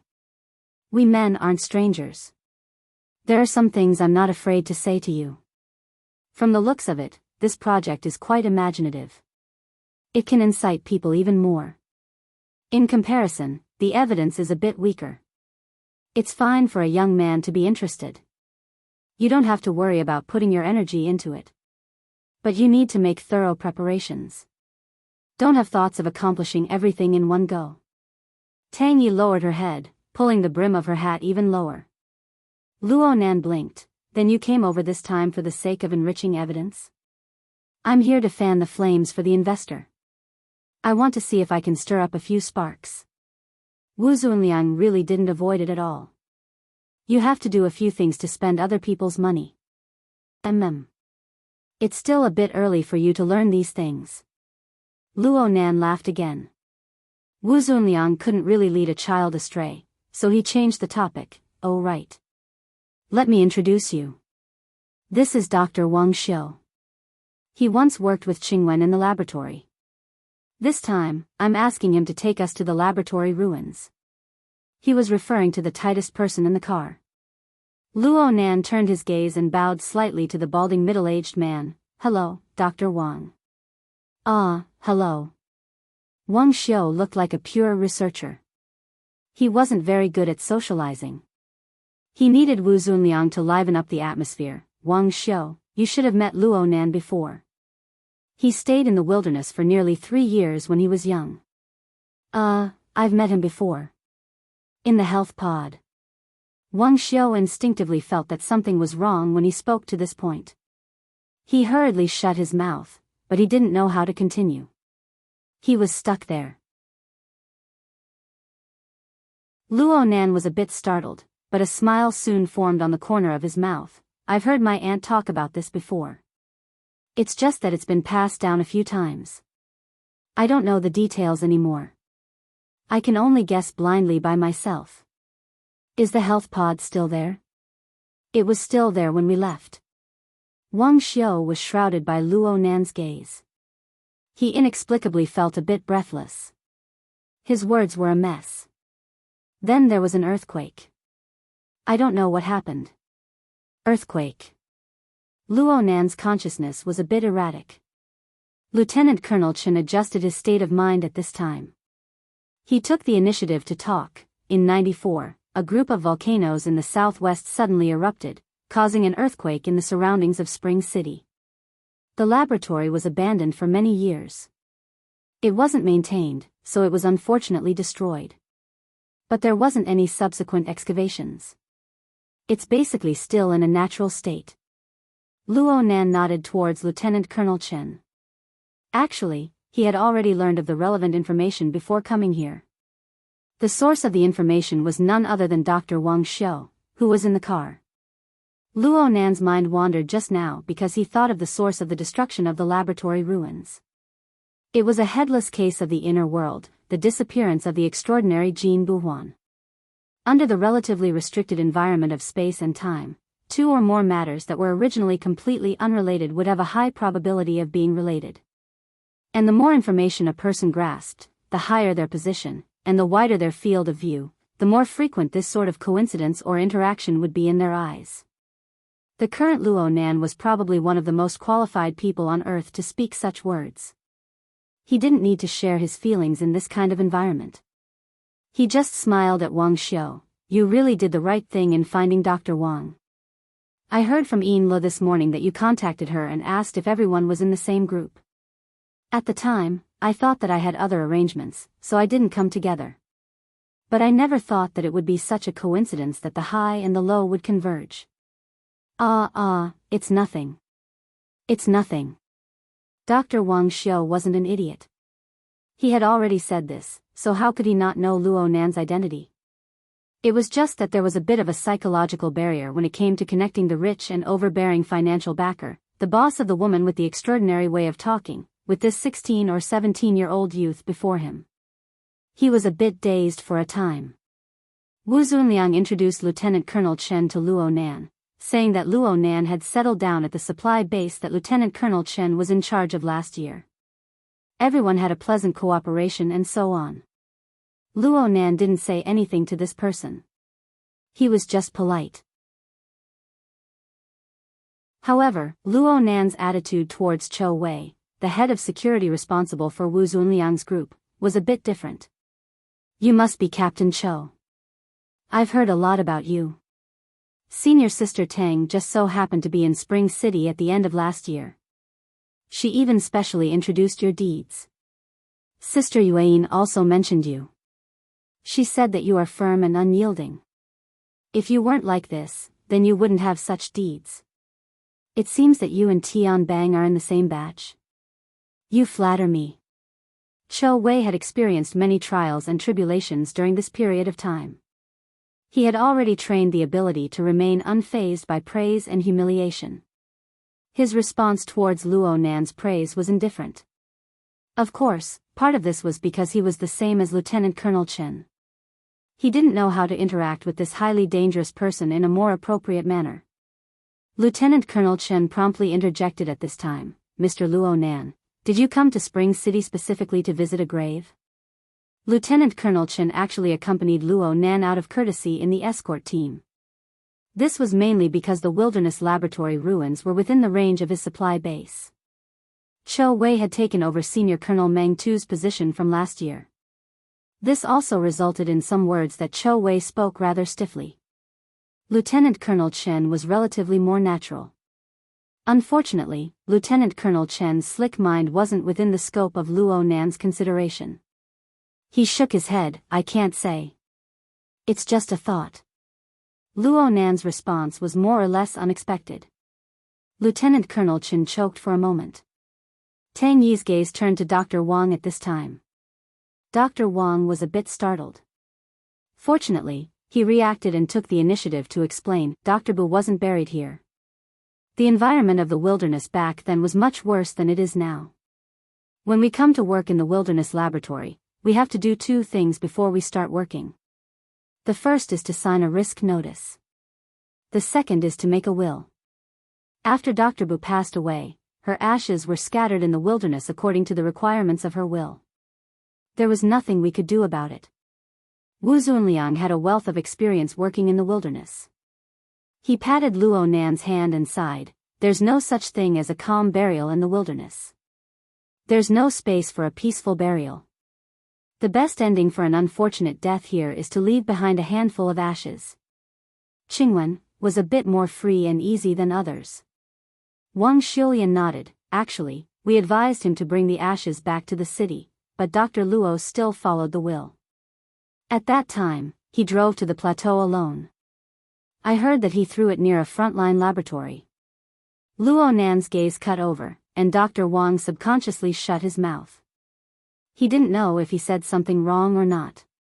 Wu Zunliang did not pay attention to these details. He continued to muse. All these years, my old Pan has been brooding over this. He doesn't even know where Qingwen is buried.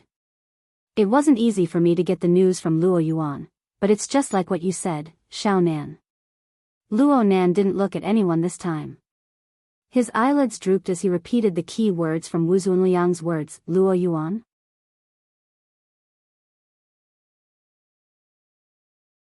Chapter 11:23. Wu Zunliang went. Oh, it's that young fellow who came from the same orphanage as Qingwen. He should be 50 years old this year. Back then, he almost became my graduate student. In the end, he became Qingwen's follower and went to the wilderness. You're young. You probably don't have an impression. No, I have a very good impression. After all, it was a rarely seen dimensional crossbow that utilized the laws of the polar domain. It nearly took my life. Of course, Luo Nan just revealed a smile at this time. He seems to have been operating a business in the wilderness these past few years. He's doing quite well. He also has a stake in Dr. Wang's company. Wu Zunliang was rather emotional. It's not easy. Really? Luo Nan's gaze followed Wu Zunliang's description and he saw Dr. Wang's expression turn a bit odd. Dr. Wang just nodded his head over and over. From the perspective of a city dweller, the meaning behind operating a business in the wilderness and doing well was quite subtle. Wu Zunliang was quite natural. We originally agreed to go together, but he had something to do at the last minute, so he introduced Dr. Wang. Has he been in contact with you guys these past few years? No. I heard my aunt mention that the two of them communicated when Dad was here, but their relationship didn't seem to be too good. Half of Luo Nan's words were fabricated. He had indeed heard the main contents of the story from Mrs. Luo Shuqing once. Of course, Mrs. Luo Shuqing had only mentioned a fellow with the surname Luo at the time. Due to a certain suggestion from her father, the project succeeded. The fellow called her father in his excitement and cursed him, calling him a deserter, a piece of trash, and so on. Luo Nan had some suspicions about who it was, but he didn't know for sure. But from the contents relayed by his aunt, it should be someone active in the wilderness, someone who once worked together with his father. Luo Nan highly suspected that this Luo was actually Luo, but he didn't have any clear evidence. But they were chatting right now. They needed to gather information and expand in depth. They needed a starting point. Professor Wu Zunliang laughed and sighed when he heard this. The matters of young people. Of course, he's not young anymore. He changed the topic at this point. Little Nan, you're in your prime. I heard you talk about this sister and that sister. You seem to know quite a few. You seem to be quite likable. Huh. Yeah, everyone knows about Boss Luo's hobbies. Tang Yi added with a smile. Realization dawned on Wu Zunliang. I remember now. Old Pan did mention this before. In the end, Luo Nan had seen many shameless people during this period of time. He had many references when imitating them. Luo Nan just revealed an awkward yet polite smile. Then he quickly changed topics. You know, my situation here is special. Uncle and aunt don't talk to me about what happened in the past. It's impossible to ask Grandpa, old Luo. I haven't seen him for a few years. The older I get, the more I can't stand it. How is he? Luo Nan responded in a reserved manner, it can't be any worse. Professor Wu Zunliang sighed yet again. His heart was filled with feelings of pity for this little fellow, Luo Nan. He strove to recall more and more, displaying his specialty in nagging to start a long chat mode. He still felt that this was not enough. He even took the initiative to start a video call with Professor Pan Wen. First, he dragged Luo Nan over to appear on camera together. He showed off today's wondrous travel experience. As expected, he stirred up the emotions of Professor Pan Wen. Then he dragged his wife over to talk about the past. That's where the convoy is. They quickly advanced toward the laboratory ruins in this atmosphere. Lieutenant Colonel Chen, whose mind was filled with past events, was roughly a dozen kilometers away. He was worried about whether or not he would encounter additional risks due to knowing too much. At the same time, he dutifully informed Luo Nan, there's around 5 minutes left. Are we almost there? The limited field of view of the armored vehicle clearly couldn't satisfy Wu Zunliang's requirements. He simply stood up and looked through the windshield in front of him. Just stop for a bit. Professor Pan Wen felt quite helpless towards his wife's temperament. The two of them were both loud and clear. They had a few conflicts when they were talking about the past. It was inevitable that they would get a bit tired after yelling at each other from several thousand kilometers away. He took this opportunity to take the initiative to call a truce. We're almost there. We need to take care of things. What's the point of being so anxious and pale? Luo Nan. Professor Pan. I've heard quite a bit of news about you these past 2 days. Let's not talk about anything else. Since you've already made a name for yourself, you need to put on an act. Let your mother's soul in heaven be at ease. Let my shop shine. Oh my. What are you saying these pretentious words for? Wu Zunliang pointed at the projection area in annoyance. Luo Nan chuckled and responded with drooping eyes, as you wish. Professor Pan Wen seemed to laugh and sigh. He simply cut off the video. Wu Zunliang was still mumbling, I'm afraid I've seen too much in the past 2 years. I didn't realize it before. No one dared to respond. At this time, it was the turn of the others to take the initiative to change the topic. Tang Yi estimated the distance and turned to Dr. Wang. I remember you saying before you came that senior sister Qingwen didn't stay in this laboratory for long. Yeah. From what I remember, Dr. Bu stayed in the 100 Races laboratory for around half a year. She was mainly in the Highland Frontier laboratory before. She might not come down even once in a year or two. The main reason she came down this time was to wait to give birth. She seems to be suffering from severe altitude sickness. Dr. Wang's voice grew softer and softer. Even though his EQ was lacking, he felt that it was inappropriate to speak halfway through and associate what happened later. Plus, Luo Nan was separated from him by Professor Wu. Though he still had a smile on his face, Dr. Wang inexplicably felt that the atmosphere in the car had become very oppressive. He instinctively wanted to shut his mouth, but the young boss Luo, who came up to get a free ride, leaned forward slightly. His smiling and curved eyebrows were completely exposed before Dr. Wang's eyes. He took the initiative to ask, I know a bit about Mom's matters on the Highland. That can be considered her profession. In this laboratory, the 100 Races, right? What is she doing? This was like the pure curiosity of a child. At least Luo Nan showed it this way. It looked like he wasn't thinking too much. My ass. If Dr. Wang hadn't communicated with Mrs. Yin these past few days, he might have believed Luo Nan when he saw Luo Nan's standard obedient grandson appearance. But he had such a meticulous and capable subordinate. Moreover, Luo Nan had casually extended his hand to stop the military vehicle. Luo Nan made Lieutenant Colonel Chen and Captain Cho exceptionally cautious and well-behaved. Could such a fellow really be pure and stupid? Dr. Wang relied on his IQ to see some clues, but his EQ was insufficient to support an appropriate response. The more this was the case, the more speechless he became. Next to him, Luo Nan's seemingly simple and pure smile gave him more and more pressure.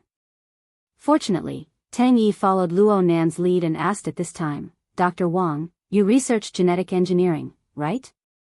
Since the 100 Races laboratory is in the wilderness, it should be researching mutant genes, right?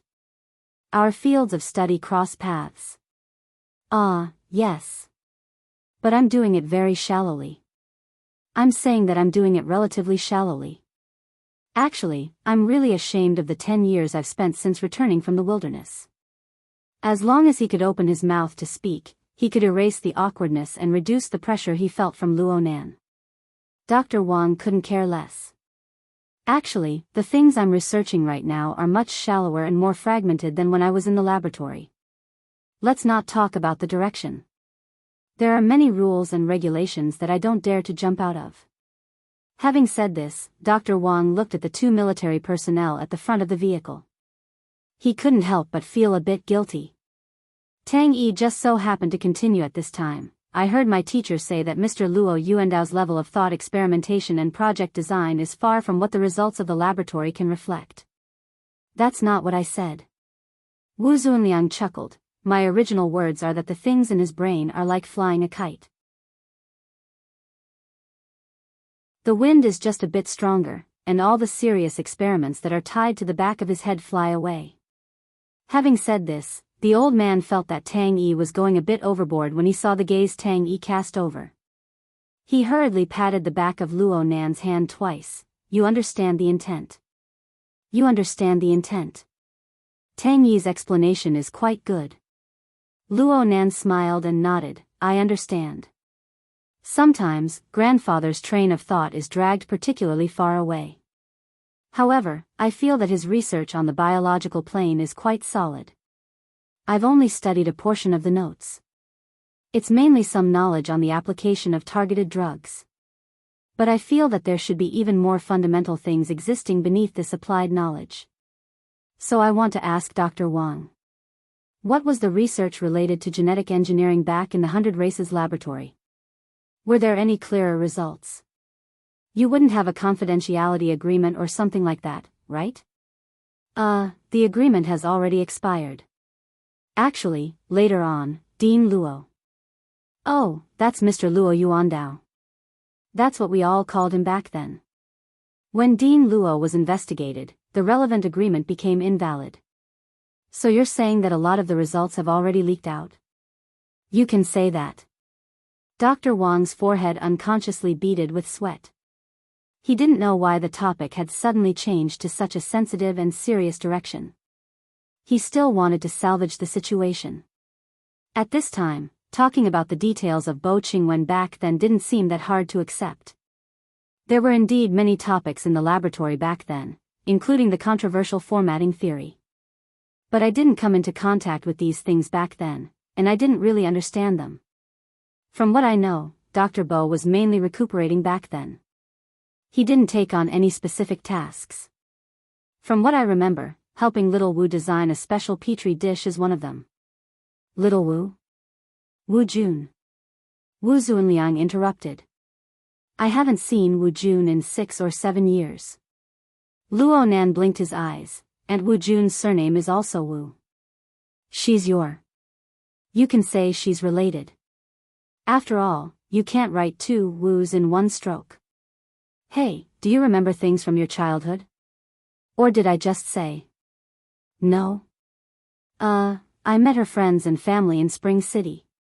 Luo Nan was referring to Yen Fun and Polio, whom he met in the U-Hole market in Spring City. As his thoughts spun, Polio, the former bosom friend, who viewed his father as an enemy, flashed in Luo Nan's mind with a stubborn and adorable face. Luo Nan subconsciously laughed, but he soon frowned. The car slowed down at this time.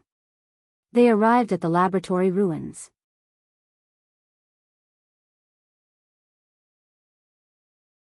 Chapter 11:24. When he got out of the car, Wu Zunliang was still confused. Home. There shouldn't be anyone left in her family. Back then, old Luo Tua Panda was old Pan's younger brother. At that time, he was working in Spring City. Old Luo asked him to help recruit a few graduate students who could work nearby. I felt that it was tough for Wu Jun to study alone in Spring City, so I spoke up for her. Yes, it's Professor Panda. Lil Wu and I were recruited in the same batch as him. Lil Wu is the youngest in this batch. Dr. Wang was the first to get out of the car. He breathed in the slightly hot and dry air of the wilderness and felt that the pressure on him had lessened a little. His body movements became a lot livelier, and he nodded like he was pounding garlic. When it was Wu Zunliang's turn, he refused Tang Yi's support. When Luo Nan took over, he didn't refuse, but he still put on a vigorous posture. He even jumped a little at the end. At the same time, he did not stop talking.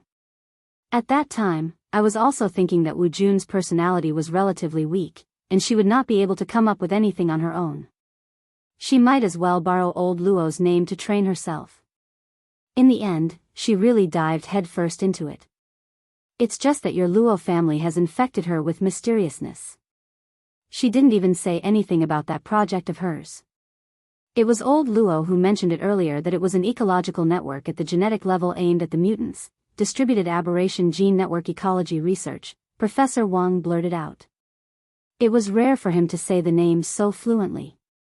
Luo Nan raised his eyebrows, but then he took the initiative to change the topic. Your joints and muscles are quite active. Luo Nan gave an appropriate evaluation. She usually takes care of herself properly. She soaks in the health pod quite a bit. Moreover, it should be targeted training. Wu Zunliang felt that Luo Nan's words were objective and that his vision was unique. Wu Zunliang felt quite comforted in his heart. City people do field work. Don't they have to put in a bit of effort? As the old man spoke, he stood still and looked around. This area was still very desolate, but within his field of vision, including the area under his feet, he could see faint traces of human activity. Occasionally, he could see edges and corners in the depths of the weeds, which were the remains of some buildings. This place was indeed in ruins, the kind that was completely destroyed. The most eye-catching thing in the vicinity was the vehicle and personnel that they had brought with them. Other than the armed vehicle that had transported them over, there were nearly 20 soldiers or military-style bodyguards on the other 2 armored vehicles. They were all equipped with exoskeletons, and there were even 4 deep blue walkers inside. They had already pulled up a cordon around them. Generally speaking, 1 or 2 grade B ability users would not dare to provoke this team. Luo Nan looked at Tang Yi. Your sponsor is quite generous. After all, it's a project that has a high chance of being selected as one of the Star Alliance's Millennium Focus topics. Furthermore, it's especially easy to use in terms of concept and size. Tang Yi pinched the brim of her hat and smiled subtly. Compared to the possible profits, the research funding is only a small amount. At this time, Lieutenant Colonel Chen walked over from the front of the car. Professor Wu, according to the data in the database, there are no longer any mutant species of B and above in the surrounding area. The closest mutant nest is 200 kilometers away, so it's basically safe. But it's best if we don't stay for too long. This is still an area where low-altitude predators frequently roam. Okay. Wu Zunliang agreed without meaning it. His gaze shifted from Luo Nan's face to Dr. Wang. We don't have any concept of this place. We'll leave the rest to you. It's been a few years since I've been here. I definitely remember the way. Right now, Dr. Wang was practically the focus of everyone's attention. He couldn't help but be a bit nervous. He subconsciously found an excuse for himself, but soon he made another statement under Luo Nan's gaze. He gestured with his hand as he spoke, inviting the group of people to move forward. There's actually quite a distance between this place and the original core area of the laboratory. What we see before us is just a defensive bunker from back then. Half of it is above ground and the other half is underground. The laboratory is completely underground, so the damage caused by the earthquake was extremely severe. Luo Nan didn't understand, so he asked, why is it underground? There's a natural karst cave there. But wouldn't that be even more dangerous? The danger level of mutants will be even higher in a humid environment with little light or even no light. Dr. Wang was speechless. Luckily, Luo Nan didn't delve too deeply into the matter. The group of people continued forward. The outer cordon also moved along with them. There were also 3 armed vehicles, causing quite a clamor in the wasteland. Luo Nan cast his gaze over, but he didn't say anything in the end. However, Lieutenant Colonel Chen, who had been paying attention to the changes in Luo Nan's expression, immediately pulled on Captain Chow's arm. He exchanged a few glances with Captain Cho. Perhaps there was also internal communication. In short, Captain Cho hesitated for a few seconds before giving the order to have the armed vehicles stand by. Only the security personnel followed. Without the rumbling of machinery, the surrounding environment suddenly became much quieter. It was to the extent that Dr. Wang's voice became all the clearer. Since he was stumped by the question just now, he did his best to change the topic to a direction he was good at while acting as a tour guide. The vast majority of our group of people participate in the distributed gene project. We differentiate and separate mutant genes, determine their growing environment, and think of ways to make them live together. It's similar to mulling over a microscopic ecosphere. According to Dean Luo's words, structure is the most important thing. Whether it's the structure of the ecological food chain or the structure of the physical bearing space environment. Dr. Wang's words became more and more fluent when he spoke of familiar technical fields. Back in the laboratory, we were mainly in charge of the design of the food chain. Little Wu was mainly in charge of designing an idealized coexistence environment. Both sides worked hard together to ensure that they were able to complete a cyclic dynamic gene competition map in a continuous spacetime environment. They used this to compare the nature and evolutionary trends of the various mutant genes that appeared in the wilderness. They wanted to see which ones were stronger and which ones were weaker. They wanted to see whether or not they were in line with the actual environment of the mutant species in the wilderness. On the other hand, they wanted to find an ideal genetic coding sequence. Those who dabble in biology are basically pursuing these things. Wu Zunliang gave a brief evaluation. Then he looked pensive. I've seen your thesis online. Indeed, a considerable portion of it is in the field of gene competition. Even though it's been over a decade, it's still quite insightful looking at it now. Dr. Wang could only say, I'm ashamed. At this time, he was already unable to stop himself. He continued to speak emotionally. For the sake of enriching the gene pool, we've really had many dealings with mutants over the years.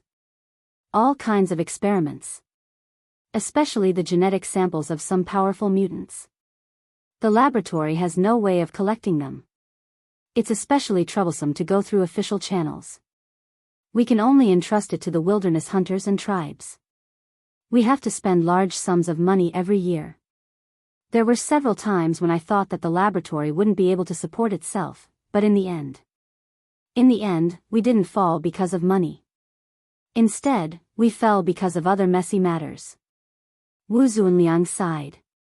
He wanted to say a few more words, but it was dull and tasteless. The group had already walked over 200 meters in by now. Lieutenant Colonel Chen dutifully informed them, there's a collapsed area up ahead. For the sake of safety, it's better to maintain a certain distance. Dr. Wang also agreed, the structure of the collapsed area is unstable. Oh, actually, that area used to be one of the safe areas of the laboratory. It was Dr. Bu's time. It suffered an impact and became relatively weak. It collapsed the most severely during the earthquake. Luo Nan turned to look at him. Is it there? Actually, it's a bit to the side. Dr. Wang did his best to organize his words. In the year 80, the laboratory had already been captured. Everyone was hiding in a safe house. In the end, they were threatened by those people outside with explosions. It seems that there were mutants that could travel through the soil and so on. It was a complete mess. The collapsed area was the area that suffered the heaviest damage back then. Everyone was in a state of panic for the next few years. Their finances were strained, so they never had time to repair it. Dr. Wang didn't describe the situation back then clearly, aside from becoming long-winded due to his nervousness. He didn't even know as much as Luo Nan did from the data. However, it was this lively mood that drew in a feeling of immersion that was hard to embody with the cold numbers in the manuscript. Luo Nan's gaze stopped on Dr. Wang's face. Perhaps it was because of his gaze that Dr. Wang was unable to continue. It's probably because of this reason. Luo Nan pursed his lips slightly. Dr. Wang. You know that I don't really care about why this place has become like this. If it was possible, I would like to hear more about the matters concerning my mother. It's like this. Dr. Bo really lived in seclusion back then. The laboratory's environment wasn't too suitable for pregnant women, so we didn't see her often. In fact, if it wasn't for the accident, I heard that Dr. Bo would have been transferred to Spring City to have a miscarriage. Why didn't she go earlier to have a miscarriage? Why did the accident happen? Dr. Wang was stumped. A low and hoarse voice rang out in front of the group of people during this awkward moment. It overflowed the security personnel's warning line and was clearly transmitted. Why are there so many whys? If you really want to find a reason, it's nothing more than the terrible curiosity of your Luo family. It brought out bad luck, trouble, and calamity. It infected her and destroyed her. That's all. The security personnel on the warning line and their equipped exoskeletons, including the 4 deep blue walkers, only responded with an alarm after the voice rang out. The 3 armored vehicles that were lagging behind started up accordingly and came whistling over. However, the person who caused all of this did not make any further moves. Earlier, he had walked up from the entrance of the collapsed area as if he was walking up a staircase. He stood at the edge of the area, wearing the lab coat that was not buttoned up. The corner of his coat was swaying along with the hot and dry air of the wilderness. At first glance, it looked like the staff who stayed behind to welcome the arrival of the guests. Wu Zunliang was immediately blocked by Captain Cho, but the old man's eyes were very sharp, and he had already recognized the identity of the figure. Luo Yuan.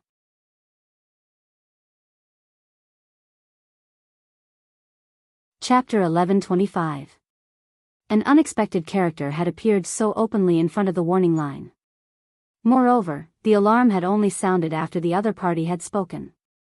This was undoubtedly a humiliating failure for Captain Cho and the other security personnel. But Captain Cho didn't have the leisure to taste humiliation. He immediately made adjustments. Through the dynamo core implanted in his body, he commanded the security personnel at the front of the warning line to adjust their formation. He formed a link with the other 4 deep blue walkers in the formation to construct a formatted space together. It was also at this moment that Captain Chow's body, which was originally like an ordinary person's, began to bulge. The fine bone fiber structure flipped out of his muscles and soon formed a dense layer, forming a complicated and regular arrangement. There was also a dark blue reflection on the edge, as if it was a fish-scale armor made of steel. In reality, the inner layer of this armor did indeed have a large amount of traces of special strengthening. It was absolutely not the result of a simple mutation. Clearly, while Captain Cho was undergoing treatment in isolation, whether it was out of his own will or not, he had indeed received a considerable degree of research and modification, so much so that he could perform some kind of active mutation and achieve a deep integration with the deep blue platform. Captain Cho, can you assist our Foundation in doing some research later? Captain Chow's expression was mostly hidden under the scale armor. Moreover, he was facing straight ahead.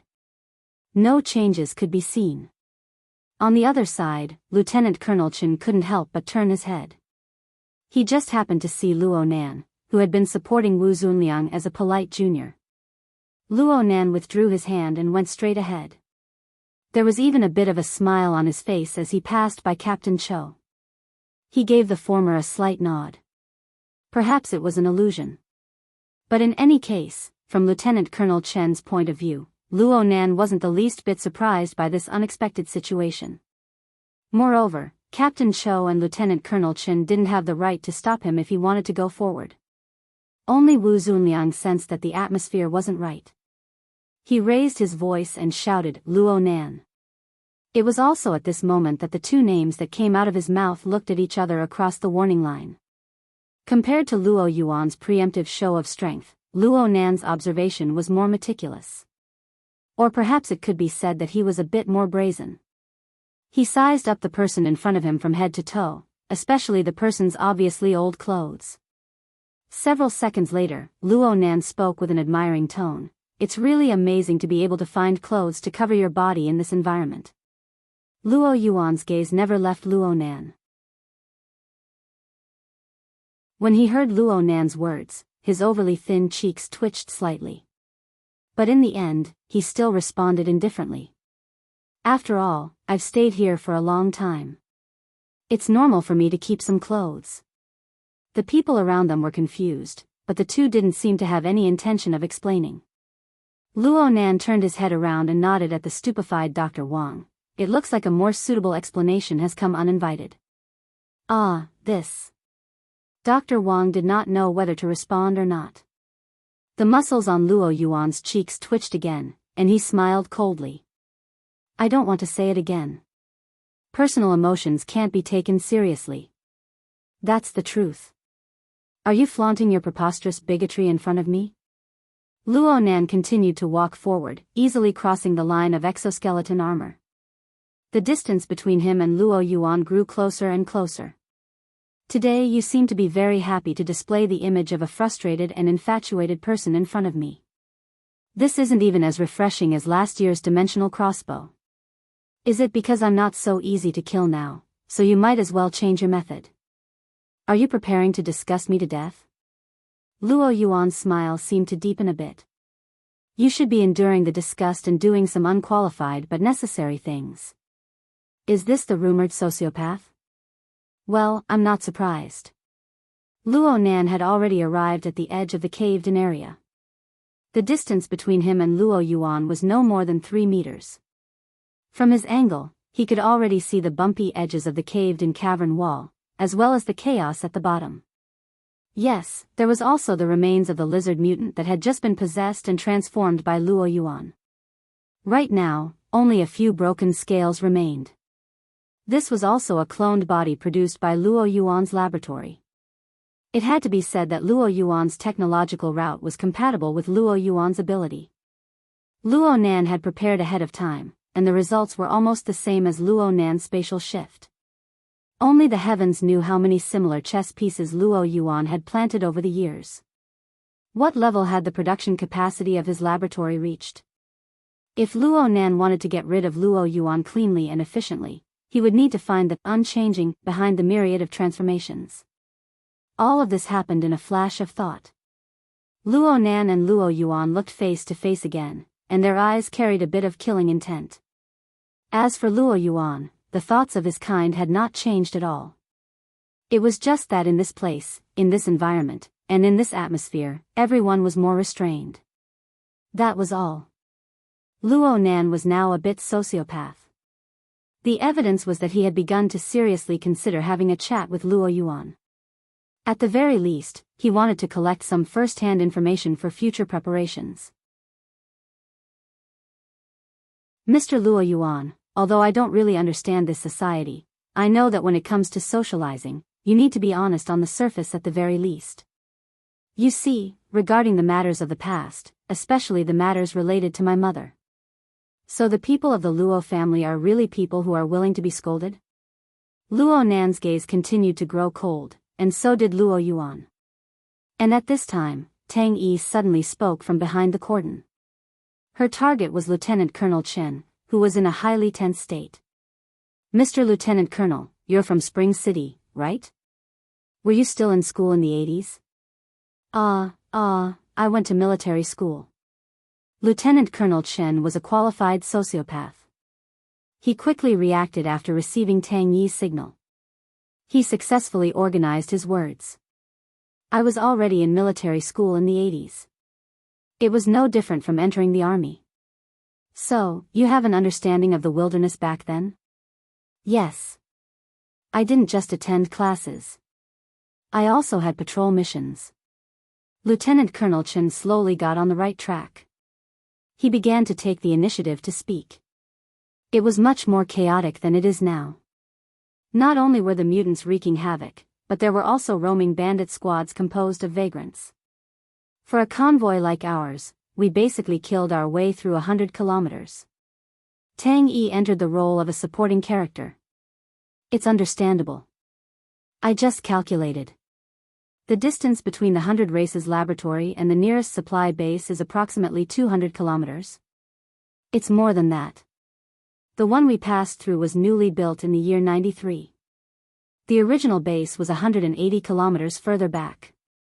It was very easy for mutants or vagrant bandits to cut off the road with such a distance back then. Ah. Lieutenant Colonel Chen thought of Luo Nan's previous question and was the first to come to a sudden realization. Also, the 80s were affected by several Type A mutants. The first half of the year was the bleeding season, around Spring City. It was even more dangerous. Generally speaking, regular and necessary trips into the wilderness would have to wait until the second half of the year. This situation was only alleviated after the all-out counterattack in recent years and the elimination of the key sources of danger. The so-called bleeding season was similar to the rushing tide in coastal cities. They were both names for large-scale riots by the mutants in the wilderness. This explained why Bo Qingwen was clearly pregnant at the time. Why was she still in the wilderness? Of course, looking at it from another angle, the pregnancy was inappropriate. Luo Zhongheng could also be blamed for it. Luo Nan turned his head to look. His gaze passed through the array of exoskeleton armors and saw Tang Yi, the tallest of them all. Regardless of whether or not Tang Yi could see him, Luo Nan still smiled subconsciously. It was unknown what encouraged Dr. Wang at this time. He spoke in a weak voice, speaking of the bleeding season. I seem to remember a bit.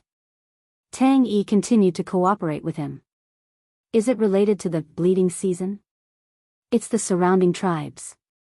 Dr. Wang did his best to recall. Back then, the laboratory was able to stand over there.